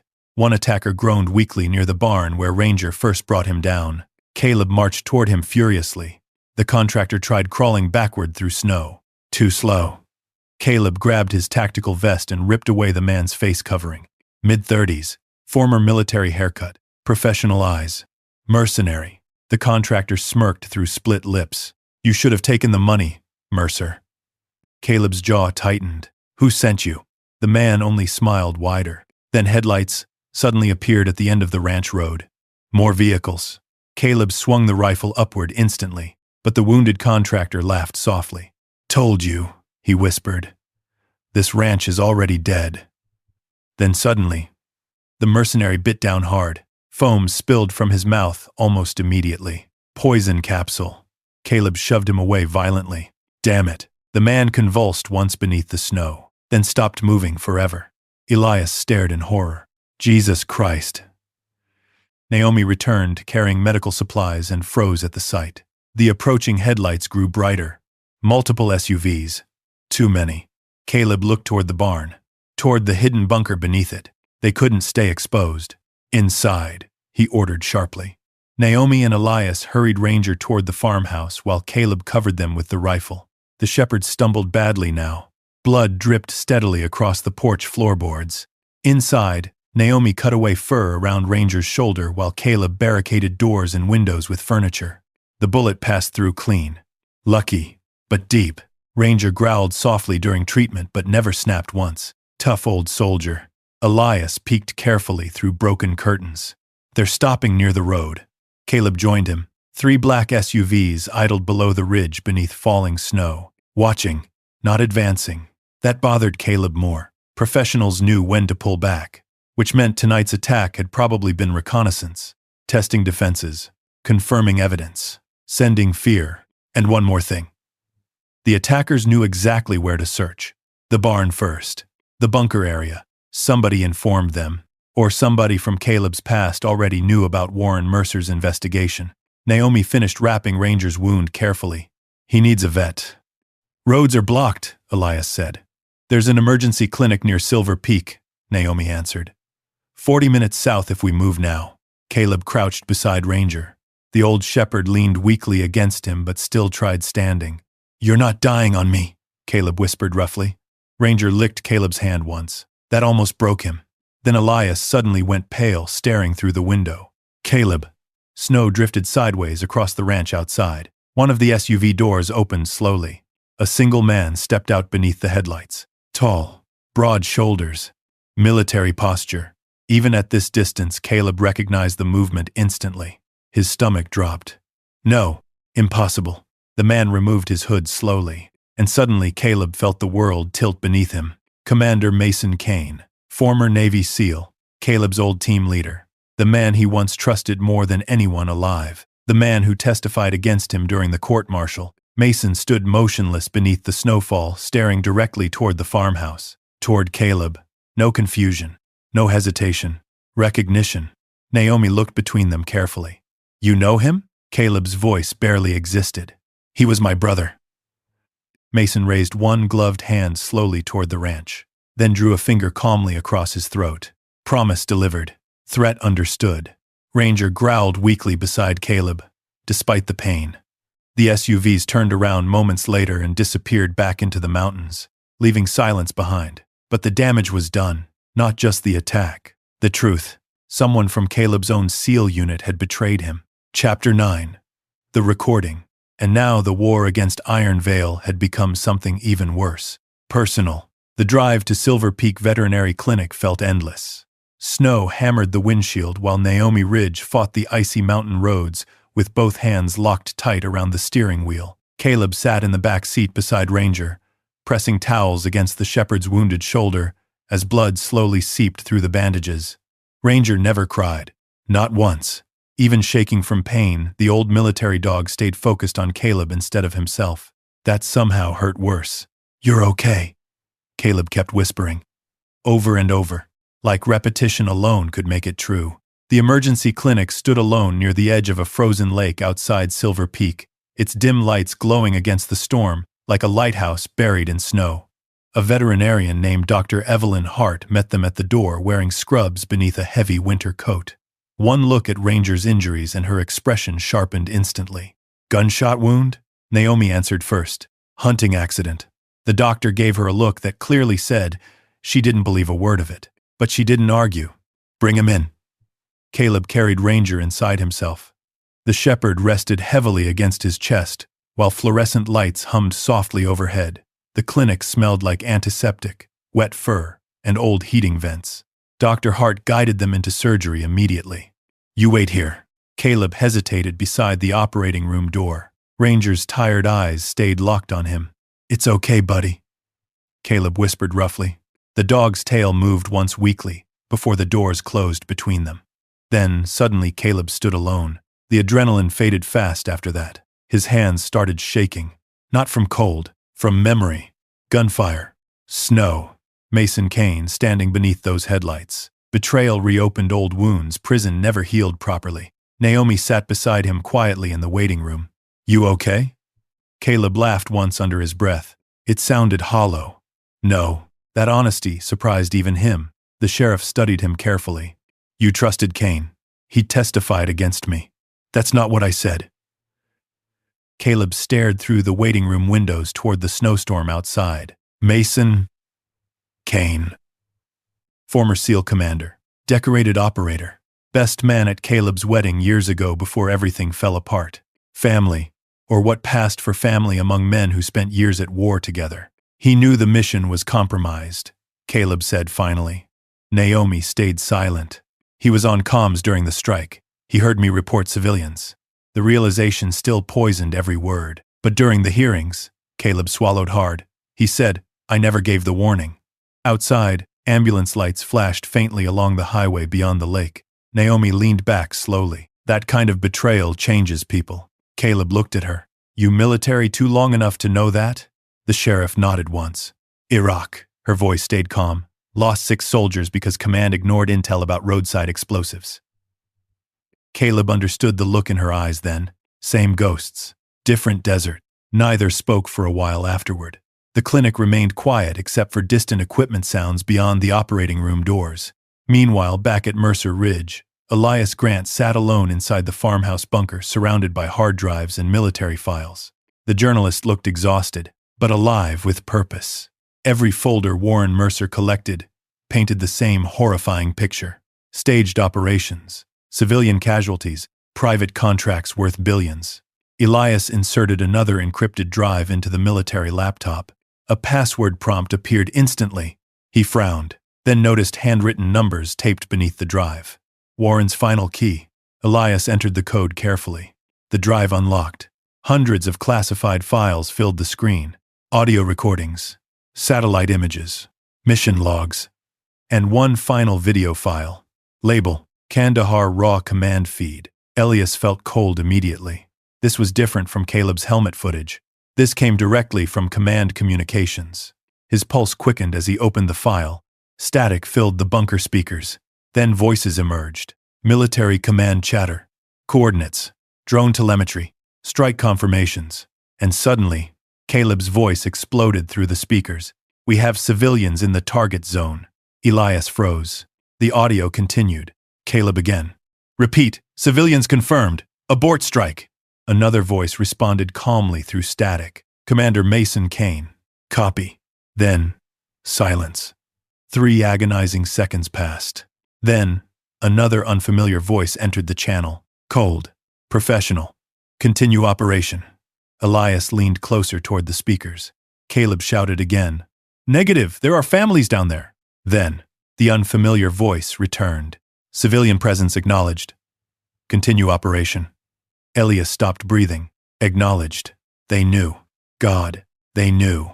The recording continued as chaos erupted below. Explosions. Screaming. Static. Then Caleb's desperate voice cut through everything. Why didn't you stop it? No answer came. Only silence. Then finally Mason Kane spoke quietly over comms. Stand down, Mercer. The recording ended abruptly there. Elias sat frozen in the bunker. The implications were catastrophic. Not negligence, not confusion. Premeditated sacrifice. Somebody knowingly approved civilian deaths, and Mason Kane helped bury it afterward. The journalist immediately reached for his satellite phone. No signal. Storm interference. He cursed softly and copied the recording onto multiple encrypted drives instead. One thing became painfully clear now. If Iron Veil recovered this recording, everyone connected to Mercer Ridge would die. Back in Silver Peak, Caleb finally saw Ranger again, 3 hours later. The shepherd lay wrapped in blankets under dim recovery lights while IV fluids dripped slowly beside him. Dr. Hart removed her gloves. He's tough, she admitted. Bullet missed the artery by less than an inch. Caleb exhaled slowly for what felt like the first time all night. But the doctor studied him carefully. He's old. Recovery won't be easy. Ranger lifted his head weakly at Caleb's voice. Tail thump. Still loyal. Still watching him first. Caleb sat beside the recovery bed and gently rested a hand against the dog's neck. You stupid old warrior. Ranger licked his wrist once. Naomi stepped quietly into the room, holding her phone. Her face looked pale. Elias called. Caleb looked up immediately. What happened? He found another recording. The sheriff hesitated carefully. You need to hear it yourself. An hour later, they returned to Mercer Ridge, beneath fading storm clouds and early morning light. The ranch looked worse now. Bullet holes scarred the farmhouse walls. Broken glass covered the porch. Snow drifted through damaged windows. War had reached home. Elias met them inside, immediately looking shaken. He handed Caleb headphones without speaking. The bunker waited below them beneath the barn, safe for now. Caleb sat heavily at Warren Mercer's old desk, while Ranger rested nearby under blankets beside the generator. Then Caleb pressed play. The command recording began. His own voice filled the bunker. Desperate, panicked, trying to stop the strike. Caleb listened silently. Then came Mason Kane's voice. Copy. That single word hit harder than prison ever had. Because Mason heard him. Mason knew. And still obeyed. The unfamiliar command voice returned through static. Civilian presence acknowledged. Continue operation. Caleb went perfectly still. Every muscle locked. Every breath stopped. The room around him vanished. He was back there again. Smoke. Heat. Children screaming. Except now, there was something worse than guilt. Truth. They knew civilians remained in the village. And they approved the strike anyway. Caleb removed the headphones slowly. His hands trembled once before curling into fists. Naomi watched him carefully. You okay? No. The answer came immediately. Ranger limped toward him and rested his head against Caleb's knee, grounding him again, always grounding him. Elias looked sick. This recording destroys the official narrative completely. It does more than that, Naomi said quietly. It proves intent. Caleb stared at the laptop screen. His own frozen image looked back from combat footage taken moments before lives were destroyed forever. They built the entire case against me before we even came home. Nobody argued, because now they all knew it was true. The bunker fell silent except for the hum of generators and distant wind above the barn. Then Caleb finally spoke. What happens if this goes public? Elias answered carefully. Military investigations reopen, congressional hearings, federal prosecutions. And Iron Veil? The journalist looked grim. They'll burn half the government trying to survive. Naomi folded her arms. Which means they'll come harder next time. Ranger suddenly lifted his head sharply toward the ceiling. Growled. Everyone froze instantly. Then, a distant engine echoed somewhere beyond the ridge outside. Not one vehicle. Several. Moving closer, Caleb stood immediately. Combat instincts returned fast now. Automatic. Focused. He grabbed the rifle beside the desk, while Naomi chambered a round into her pistol. Elias swallowed hard. Please tell me that's not more of Kane's people. No one answered. Because somewhere beyond the snowy mountains surrounding Mercer Ridge. Chapter 10. The Valley Under Siege. The enemy had already realized Caleb Mercer possessed the one thing capable of destroying them forever. Proof. The vehicles never reached the ranch that night. Instead, they stopped somewhere beyond the lower ridge roads and stayed there until dawn, like wolves circling a wounded animal. Through binoculars from the farmhouse attic, Caleb counted at least 4 black SUVs positioned along different access routes into Mercer Valley. Containment. Ironvale wasn't trying to attack yet. They were locking the valley down first. Snow continued falling across the mountains, while dawn painted the sky pale gray over Black Hollow. Smoke rose from chimneys below town, but even from miles away, Caleb could feel the tension spreading through the valley. People knew something was wrong. Sheriff Naomi Ridge confirmed it an hour later over radio chatter from town. Roadblocks, she said grimly while standing beside the kitchen counter. Private contractors claiming avalanche risk inspections. Elias looked up sharply from his laptop. They can't legally do that. Ah. Naomi gave him a tired look. They already are. Caleb stood near the window cleaning Warren Mercer's rifle with mechanical precision. What about state police? Phones are acting strange. Dispatch lines keep dropping. Naomi folded her arms. Somebody's leaning hard on local officials. Ranger limped across the room carrying one of Caleb's gloves gently in his mouth. The old shepherd still moved stiffly from surgery, but his eyes remained sharp. Even injured, Ranger kept making rounds through the farmhouse every few minutes, checking windows and doors like he still believed this was an active deployment zone. Maybe it was. Caleb crouched beside the dog and rubbed behind his ears carefully. You should be resting. Ranger ignored the advice completely. The shepherd moved toward the back porch again and stared into the woods, always watching. Elias broke the silence. We need to leak the recording now. No, Naomi answered immediately. The journalist looked frustrated. They're closing the valley, Naomi. Exactly why we don't panic. Caleb stayed silent while snow drifted outside the windows. His mind kept returning to Mason Kane. The betrayal cut deeper with every passing hour. Not because Kane lied, because he lied so easily. Years of missions together. Years trusting each other with their lives. And somehow Kane still stood beside Iron Vale now, helping hunt him. Caleb finally looked toward Elias. How fast can you push the files nationally? If I get stable satellite access? Elias answered. A few hours. And if Iron Vale intercepts it halfway through? The journalist hesitated. That's the risk. Naomi stepped toward the map spread across the kitchen table. We need safe routes first. She pointed toward old mining trails running beneath Mercer Ridge. These tunnels connect half the valley. Most aren't on modern maps anymore. Caleb recognized the routes immediately from Warren's journals. Smuggling paths originally carved during silver mining days. Hidden movement corridors. Military instinct clicked instantly into place. If they block highways, Caleb muttered, we move underground.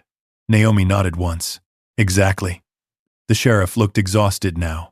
Not physically. Morally, every hour this continued pushed her further outside official law enforcement protection. Caleb understood the weight of that decision. People lost careers, and sometimes lives for choosing truth over institutions. Warren Mercer knew that better than anyone. Suddenly, Ranger barked sharply toward the front windows. Everyone froze. A truck climbed slowly toward the ranch through falling snow. Not black SUVs this time. Rusted blue pickup. Marlene Boone. Caleb relaxed slightly and opened the door before she reached the porch. You shouldn't be driving in this weather. Marlene stepped out carrying cardboard boxes. At my age, weather stopped scaring me years ago. She entered quickly while Naomi secured the door behind her. What's all this? Food, batteries, medical supplies. Marlene glanced toward the snow-covered roads outside. Town's getting ugly. Caleb frowned. How ugly? People asking questions. Her face darkened. Iron Vale contractors offering cash for information about you. Elias looked disgusted. Already? They know desperation buys loyalty. Marlene set down another box heavily. Half this valley's one bad winter away from losing everything. Caleb understood that too well. Marlene suddenly noticed Ranger limping near the stove. Her face softened instantly. Oh, sweetheart. The old shepherd approached carefully while she knelt beside him. He got hurt protecting us, Caleb said quietly. Marlene gently rubbed Ranger's neck. Same as soldiers always do. The room fell silent again afterward. Then Marlene looked toward Caleb. They're calling you dangerous in town. He almost laughed at that. Wouldn't be the first time. They're saying you came back unstable after prison. Saying you've got weapons hidden up here. Naomi swore softly under her breath. Narrative control. Iron Veil was already preparing public justification in case things escalated.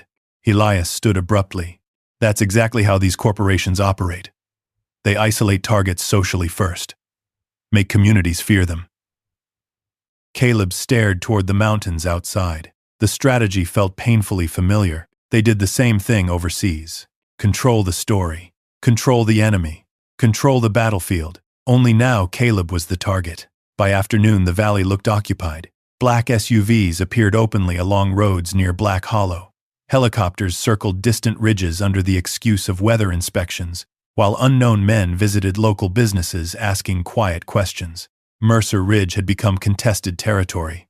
Inside the farmhouse bunker, Elias worked furiously, copying files onto encrypted drives, while Naomi monitored radio traffic upstairs.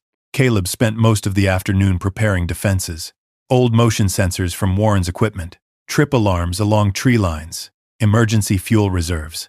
Not because he expected to survive a siege forever, because preparation gave his mind somewhere to go besides memory. PTSD hated silence. Silence left room for ghosts.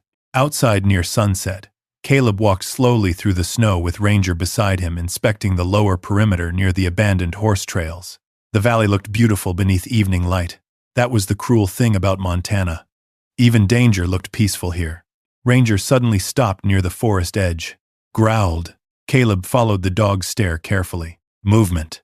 Far between the trees. A figure watching them. Then gone instantly. Professional.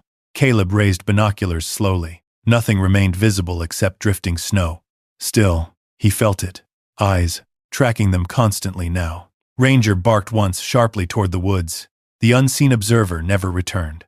Back inside the ranch house, Naomi waited beside the radio, looking pale. We've got a problem. Caleb immediately focused. What happened? Deputy Collins disappeared. The sheriff's voice sounded tight with anger. He radioed about suspicious vehicles near the Southern Ridge Tunnel. Then silence. Elias looked up sharply. You think Iron Veil grabbed him? Naomi didn't answer, which was answer enough. Night fell hard over Mercer Valley after that. Snowstorms buried roads deeper while temperatures dropped below zero. Wind screamed through broken fence lines around the ranch, like distant human voices. The farmhouse lights stayed dark. No unnecessary movement, no fires visible through windows. Only the bunker generators humming softly underground. Around midnight, Caleb sat beside Ranger near the basement stairs, cleaning weapons beneath lantern light, while Elias prepared satellite transmission equipment nearby. Naomi studied maps silently. Then suddenly, the power died. Darkness swallowed everything instantly. The bunker generators cut out together. Silence. Then Ranger exploded into barking. Caleb grabbed the rifle immediately. Move. Outside. Helicopter blades thundered somewhere above the ridge. Not civilian. Military. A spotlight suddenly swept across the ranch from the sky. The farmhouse windows lit white through swirling snow. Elias cursed loudly. They found us. Naomi chambered her pistol. How many? Before anyone answered, boom, an explosion rocked the barn violently. Dust rained from the ceiling overhead. Ranger lunged toward the stairs, growling furiously. Another explosion hit somewhere near the corral outside. Caleb's combat instincts fully took over. Tunnel routes, he snapped at Elias. Grab the drives. What about the bunker? We lose it. The journalist looked horrified. That evidence means nothing if we're dead. Outside, voices shouted through loudspeakers. This property is under federal security authority. Caleb almost laughed at the lie. Naomi moved toward the rear exit. Mining tunnels start beyond the north ridge. Ranger limped beside Caleb despite the pain in his shoulder, still refusing to quit. The old war dog looked exhausted now, but determined. Just like always. Another spotlight swept across the ranch house while helicopter rotors shook the walls overhead. Mercer Ridge was no longer a sanctuary. It had become a battlefield. Chapter 11. The Fall of Iron Vale. And somewhere beyond the storm outside, Mason Kane was closing in. The North Ridge tunnels smelled like frozen earth, rusted iron, and old dynamite. Caleb Mercer moved through the darkness with Ranger limping beside him, while Naomi Ridge and Elias Grant followed close behind, carrying backpacks full of hard drives and copied evidence. Above them, Mercer Ridge burned. Muted explosions echoed faintly through the mountain while helicopter rotors thundered overhead, searching the storm-covered valley. The ranch was gone. Not destroyed completely yet, but lost.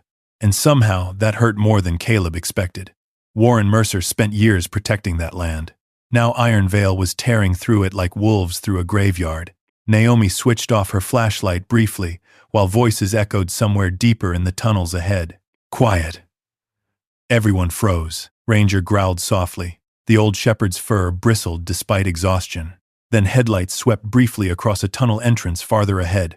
Contractors. Searching underground now. Caleb crouched beside an old mining cart while his pulse slowed into deadly focus again. They know about the tunnels. Elias whispered harshly. How? Caleb didn't answer, because deep down he already knew. Mason Kane, only someone with military tactical instincts, would predict underground escape routes that quickly. The betrayal felt sharper every hour. Naomi pointed toward a narrow side shaft, disappearing deeper into darkness. That passage leads beneath Black Hollow. Stable? No idea. Good enough. The four of them moved again through collapsing tunnels lined with rotting support beams and frozen puddles beneath their boots. Wind howled through cracks in the mountain overhead like distant voices. Ranger stumbled once. Caleb immediately crouched beside him. The shepherd's breathing sounded rough now. You need rest. Ranger ignored him completely and pushed forward again. Still protecting. Still fighting. Even wounded. Hours passed underground before they finally emerged near the edge of Black Hollow just before dawn. The town looked transformed. Black SUVs sat openly outside government buildings and along Main Street beneath portable floodlights. Men in tactical gear moved through the snow questioning locals, while helicopters circled overhead beyond the mountains. Occupation. That's what it was. Not security. Occupation. Naomi swore quietly beneath her breath. They're not even hiding it anymore. Elias stared across town in disbelief. How are they getting away with this? Fear, Caleb answered. The answer came too easily. Because fear always worked. People stayed quiet when survival depended on silence. Caleb knew that from war zones, from prison, from America itself. Naomi led them through back alleys toward an abandoned mechanic shop near the rail yard. The owner, an elderly veteran named Walter Briggs, opened the rear entrance without asking questions. He simply looked at Caleb once, then at Ranger, and nodded. Downstairs, the hidden basement beneath the shop became their temporary command center by sunrise. Old radios, generator power, cots beside shelves of canned food. Walter Briggs had prepared for bad times long before Iron Vale arrived. While Naomi coordinated secure communications with trusted state contacts, Elias finally established stable satellite access using stolen emergency frequencies from Warren Mercer's bunker equipment. The journalist's hands trembled slightly as he prepared the upload. This goes public, he muttered. There's no putting it back. Caleb sat nearby beside Ranger, cleaning blood from the shepherd's fur. Good. Elias looked toward him carefully. You understand what happens next, right? Caleb met his eyes. Chaos. National-level chaos. Still good. Outside, Black Hollow slowly woke beneath military-style lockdown. Inside the basement, Elias began uploading the recordings. Command audio, combat footage, financial records, witness statements. Every file Warren Mercer died protecting. The progress bar moved painfully slow. 20%. 30%. Then suddenly Naomi's radio crackled violently. Sheriff Ridge, come in. Static. Then Deputy Collins' terrified voice burst through. They found the mechanic shop. Gunfire exploded across the transmission. Then silence. Naomi went pale instantly. They're here. Caleb stood immediately. Ranger struggled painfully onto his feet beside him. "No," Caleb ordered quietly. "You stay."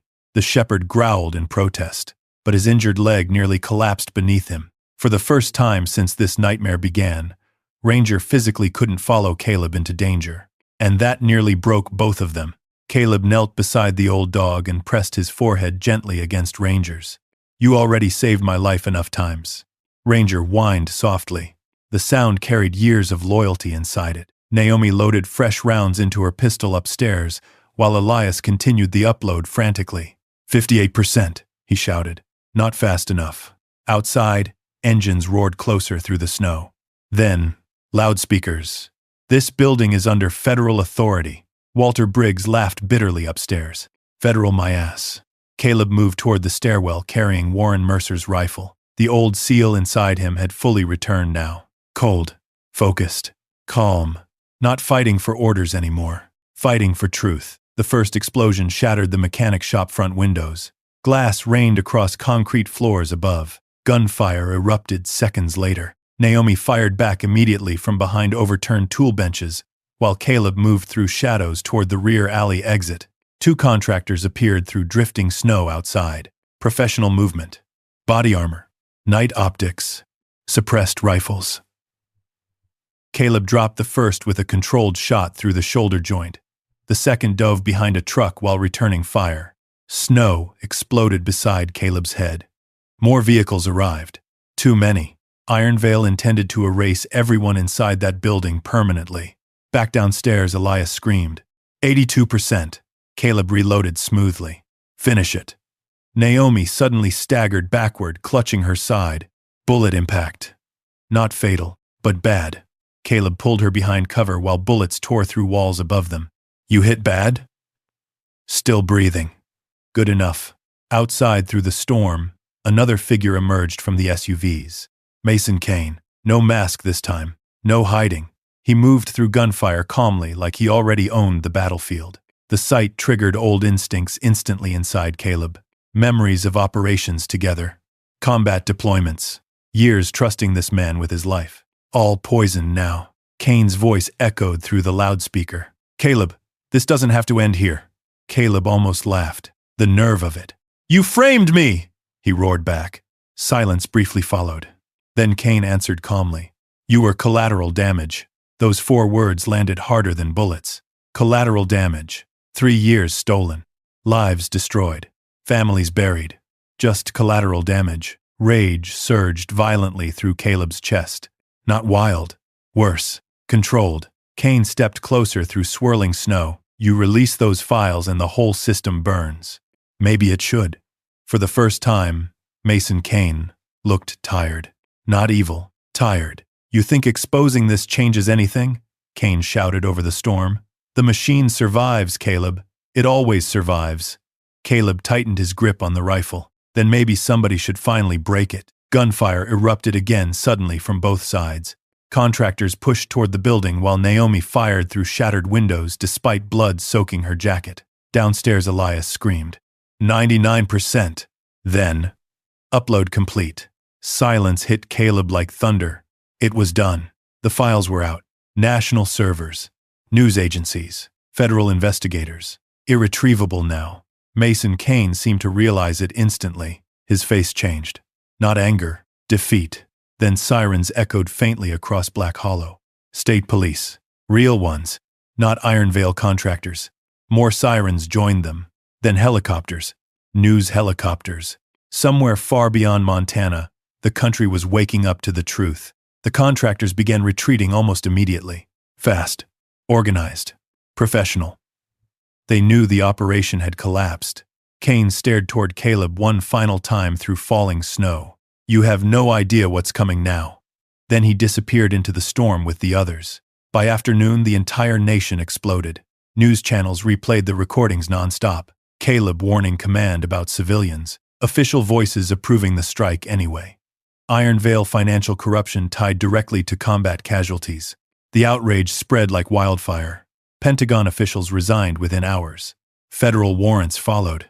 Congressional hearings were announced before sunset, and for the first time in 3 years, Caleb Mercer's name was cleared publicly.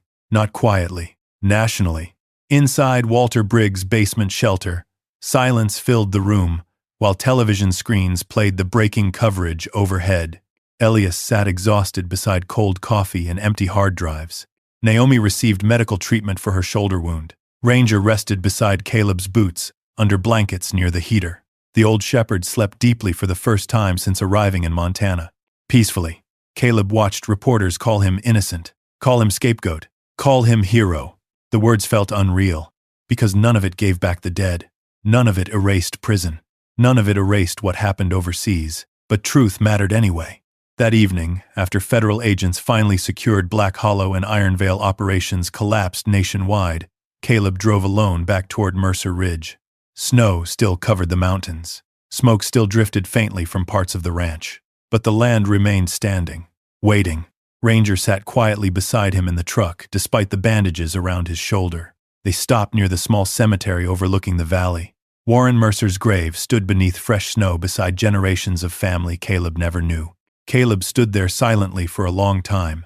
No cameras, no reporters, no speeches, just whine through pine trees. Finally, he spoke softly. "You were right about all of it."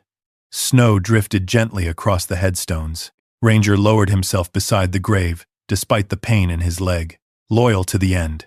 Caleb looked out across Mercer Ridge one last time as sunset painted the mountains gold. The war was over.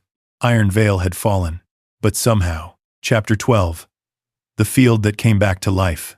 This place no longer felt like a battlefield. It felt like home. Spring arrived slowly in Mercer Valley. The snow melted first along the southern hillsides, where sunlight touched longest each day. Frozen creeks awakened beneath cracking ice while muddy roads carved through the valley once more. Pine forests softened from gray to green, and for the first time in years, the old Mercer ranch no longer looked abandoned. It looked alive. 6 months had passed since Iron Vale collapsed. Federal investigations spread across multiple states afterward like wildfire. Executives disappeared into courtrooms and congressional hearings. Military officials resigned. Secret contracts surfaced publicly. Families of civilians killed overseas finally learned the truth buried beneath years of lies. And Caleb Mercer? The country turned him into something strange. A headline, a symbol, a survivor. But none of those words fit comfortably, because healing wasn't dramatic. It was quiet, slow, messy. Some mornings Caleb still woke reaching for weapons that weren't there. Some nights helicopter sounds drifting over distant mountains still sent cold panic clawing through his chest before logic caught up. Trauma didn't vanish because justice arrived. But now, he wasn't carrying it alone anymore. The ranch changed first. Then the people around it did too. Fresh wood-framed rebuilt barn walls where contractors once attacked during the siege. New fencing stretched across grazing fields, while volunteers from Black Hollow repaired collapsed sheds and irrigation lines. The valley had chosen a side after all, not Iron Vale's. Caleb stood near the horse corral early one morning, hammering fresh boards into place while sunlight spilled across Mercer Ridge in long golden waves. Ranger watched nearby beneath the shade of an old cottonwood tree. The shepherd moved slower now. The gunshot wound left a permanent limp in his front leg despite surgery and months of recovery. His muzzle had turned almost completely silver, and some mornings he struggled just standing up. But his eyes remained the same. Steady, loyal, watching everything. Always watching Caleb first. A pickup truck climbed slowly up the ranch road. Sheriff Naomi Ridge stepped out carrying coffee and paperwork, while 2 younger veterans unloaded lumber from the truck bed behind her. "Morning," she called. Caleb nodded toward the supplies. "You know you're turning this place into a construction zone." Naomi smiled faintly. "Good. Better than a war zone." That still hit harder than she realized. Caleb leaned the hammer against the fence and took the coffee gratefully. The sheriff looked healthier now. The shoulder wound healed clean, though she still moved carefully some mornings. Federal investigators officially cleared her after exposing Iron Vale's manipulation of local law enforcement records. She'd become something unexpected, too. A hero. Naomi still hated the word. "You got visitors today," she said. Caleb sighed softly. "Reporters?" "Worse." She pointed down the road. A small bus approached slowly through drifting dust. Not media. Veterans. Men and women stepping carefully off the bus, carrying backpacks, duffel bags, scars nobody could see from outside. Some walked with canes, some avoided eye contact, some stared at the mountains like they'd forgotten landscapes could exist without war attached to them. Caleb understood every expression. Marlene Boone stepped off last, carrying grocery bags. "Thought they might need lunch," she said simply. The old diner owner had practically adopted half the ranch by now. Her son's death finally reopened under federal review after Iron Vale's collapse. It wouldn't bring him back. But truth mattered. Sometimes truth was all families ever got. Ranger slowly rose beneath the tree and limped toward the arriving veterans. Something remarkable happened then. A young Marine, sitting alone near the bus steps, froze completely when Ranger approached. Panic. PTSD. Caleb recognized it instantly. Crowds overwhelmed some people after combat. Noise. Movement. Exposure. The Marine's breathing shortened dangerously. Then Ranger simply sat beside him quietly. No barking. No demands. Just presence. The Marine slowly reached trembling fingers toward the shepherd's fur. And little by little, his breathing steadied. Naomi watched silently. "So that's why you built this place." Caleb looked across the ranch. Veterans unloading supplies. Locals repairing fencing. Fresh gardens growing beside the farmhouse. Hope. Real hope. "People need somewhere to stop fighting," Caleb answered quietly. The idea started small after the investigations ended. A few veterans needing temporary housing. Then retired military canine handlers contacting Caleb after hearing Ranger's story. Then donations. Volunteers. Therapists. Before long, Mercer Ridge transformed from hidden battlefield into something entirely different. A sanctuary. The old bunkhouse became living quarters for struggling veterans transitioning back into civilian life. Warren Mercer's underground bunker turned into secure archives documenting military corruption cases nationwide so nobody could bury them again. And the largest barn? Caleb rebuilt it into a rehabilitation center for retired military dogs. Animals abandoned after service. Handlers carrying invisible wounds. Broken things, learning how to breathe again together. Maybe that was healing. Not erasing scars. Building something useful from them. By afternoon, sunlight flooded the valley warm and bright, while volunteers planted fresh grass seed across old burned areas near the ranch. Elias Grant arrived, carrying camera equipment and stacks of paperwork. The journalist looked exhausted as always, but happy too. His investigations after Iron Vale's collapse won national awards and congressional recognition. He hated attention almost as much as Naomi did. "You still avoiding interviews?" he asked Caleb. "Yes." "Smart." Elias handed over another folder. Federal compensation finalized. Caleb barely looked at it. Money never mattered much anymore. Not compared to peace. Ranger limped toward Elias, expecting treats. The journalist laughed softly. "You manipulative old wolf." He handed over jerky anyway. The shepherd accepted it proudly. Later that evening, Caleb walked alone through the upper grazing fields, while sunset painted Mercer Valley gold and crimson beneath the mountains. The land looked completely different now. Not haunted. Not hidden. Alive. Young pine trees stretched across hillsides where burned brush once stood. Fresh horse fences gleamed beneath fading light, while smoke rose peacefully from the farmhouse chimney below. And somewhere in the distance, laughter. Veterans around a fire pit near the barn. Normal laughter. Caleb stopped near the cemetery overlooking the valley. Warren Mercer's grave rested beneath fresh spring grass now, instead of snow. Beside it stood another small marker Caleb added weeks earlier. Ranger Mercer, loyal to the end. The old shepherd wasn't buried there yet, but someday he would be, because Ranger was family now. Part of the ridge. Part of the story. The dog limped slowly up the hill behind Caleb and lowered himself beside the grave markers with a tired grunt. Caleb sat beside him quietly. The sunset stretched endlessly across Montana's mountains, beautiful enough to hurt. "You were right about this place," Caleb said softly toward Warren's grave. Wind moved gently through pine branches overhead. For a long moment, neither man nor dog moved. Then Caleb looked down at Ranger. The shepherd's eyes looked cloudy with age now, but peaceful too. No more combat. No more explosions. No more handlers dying overseas. Just mountains. Grass. Quiet evenings. Home. Caleb rested one hand gently against the old dog's neck. "You gave me back my life." Ranger leaned softly against him. Below them, lights slowly flickered on across the ranch.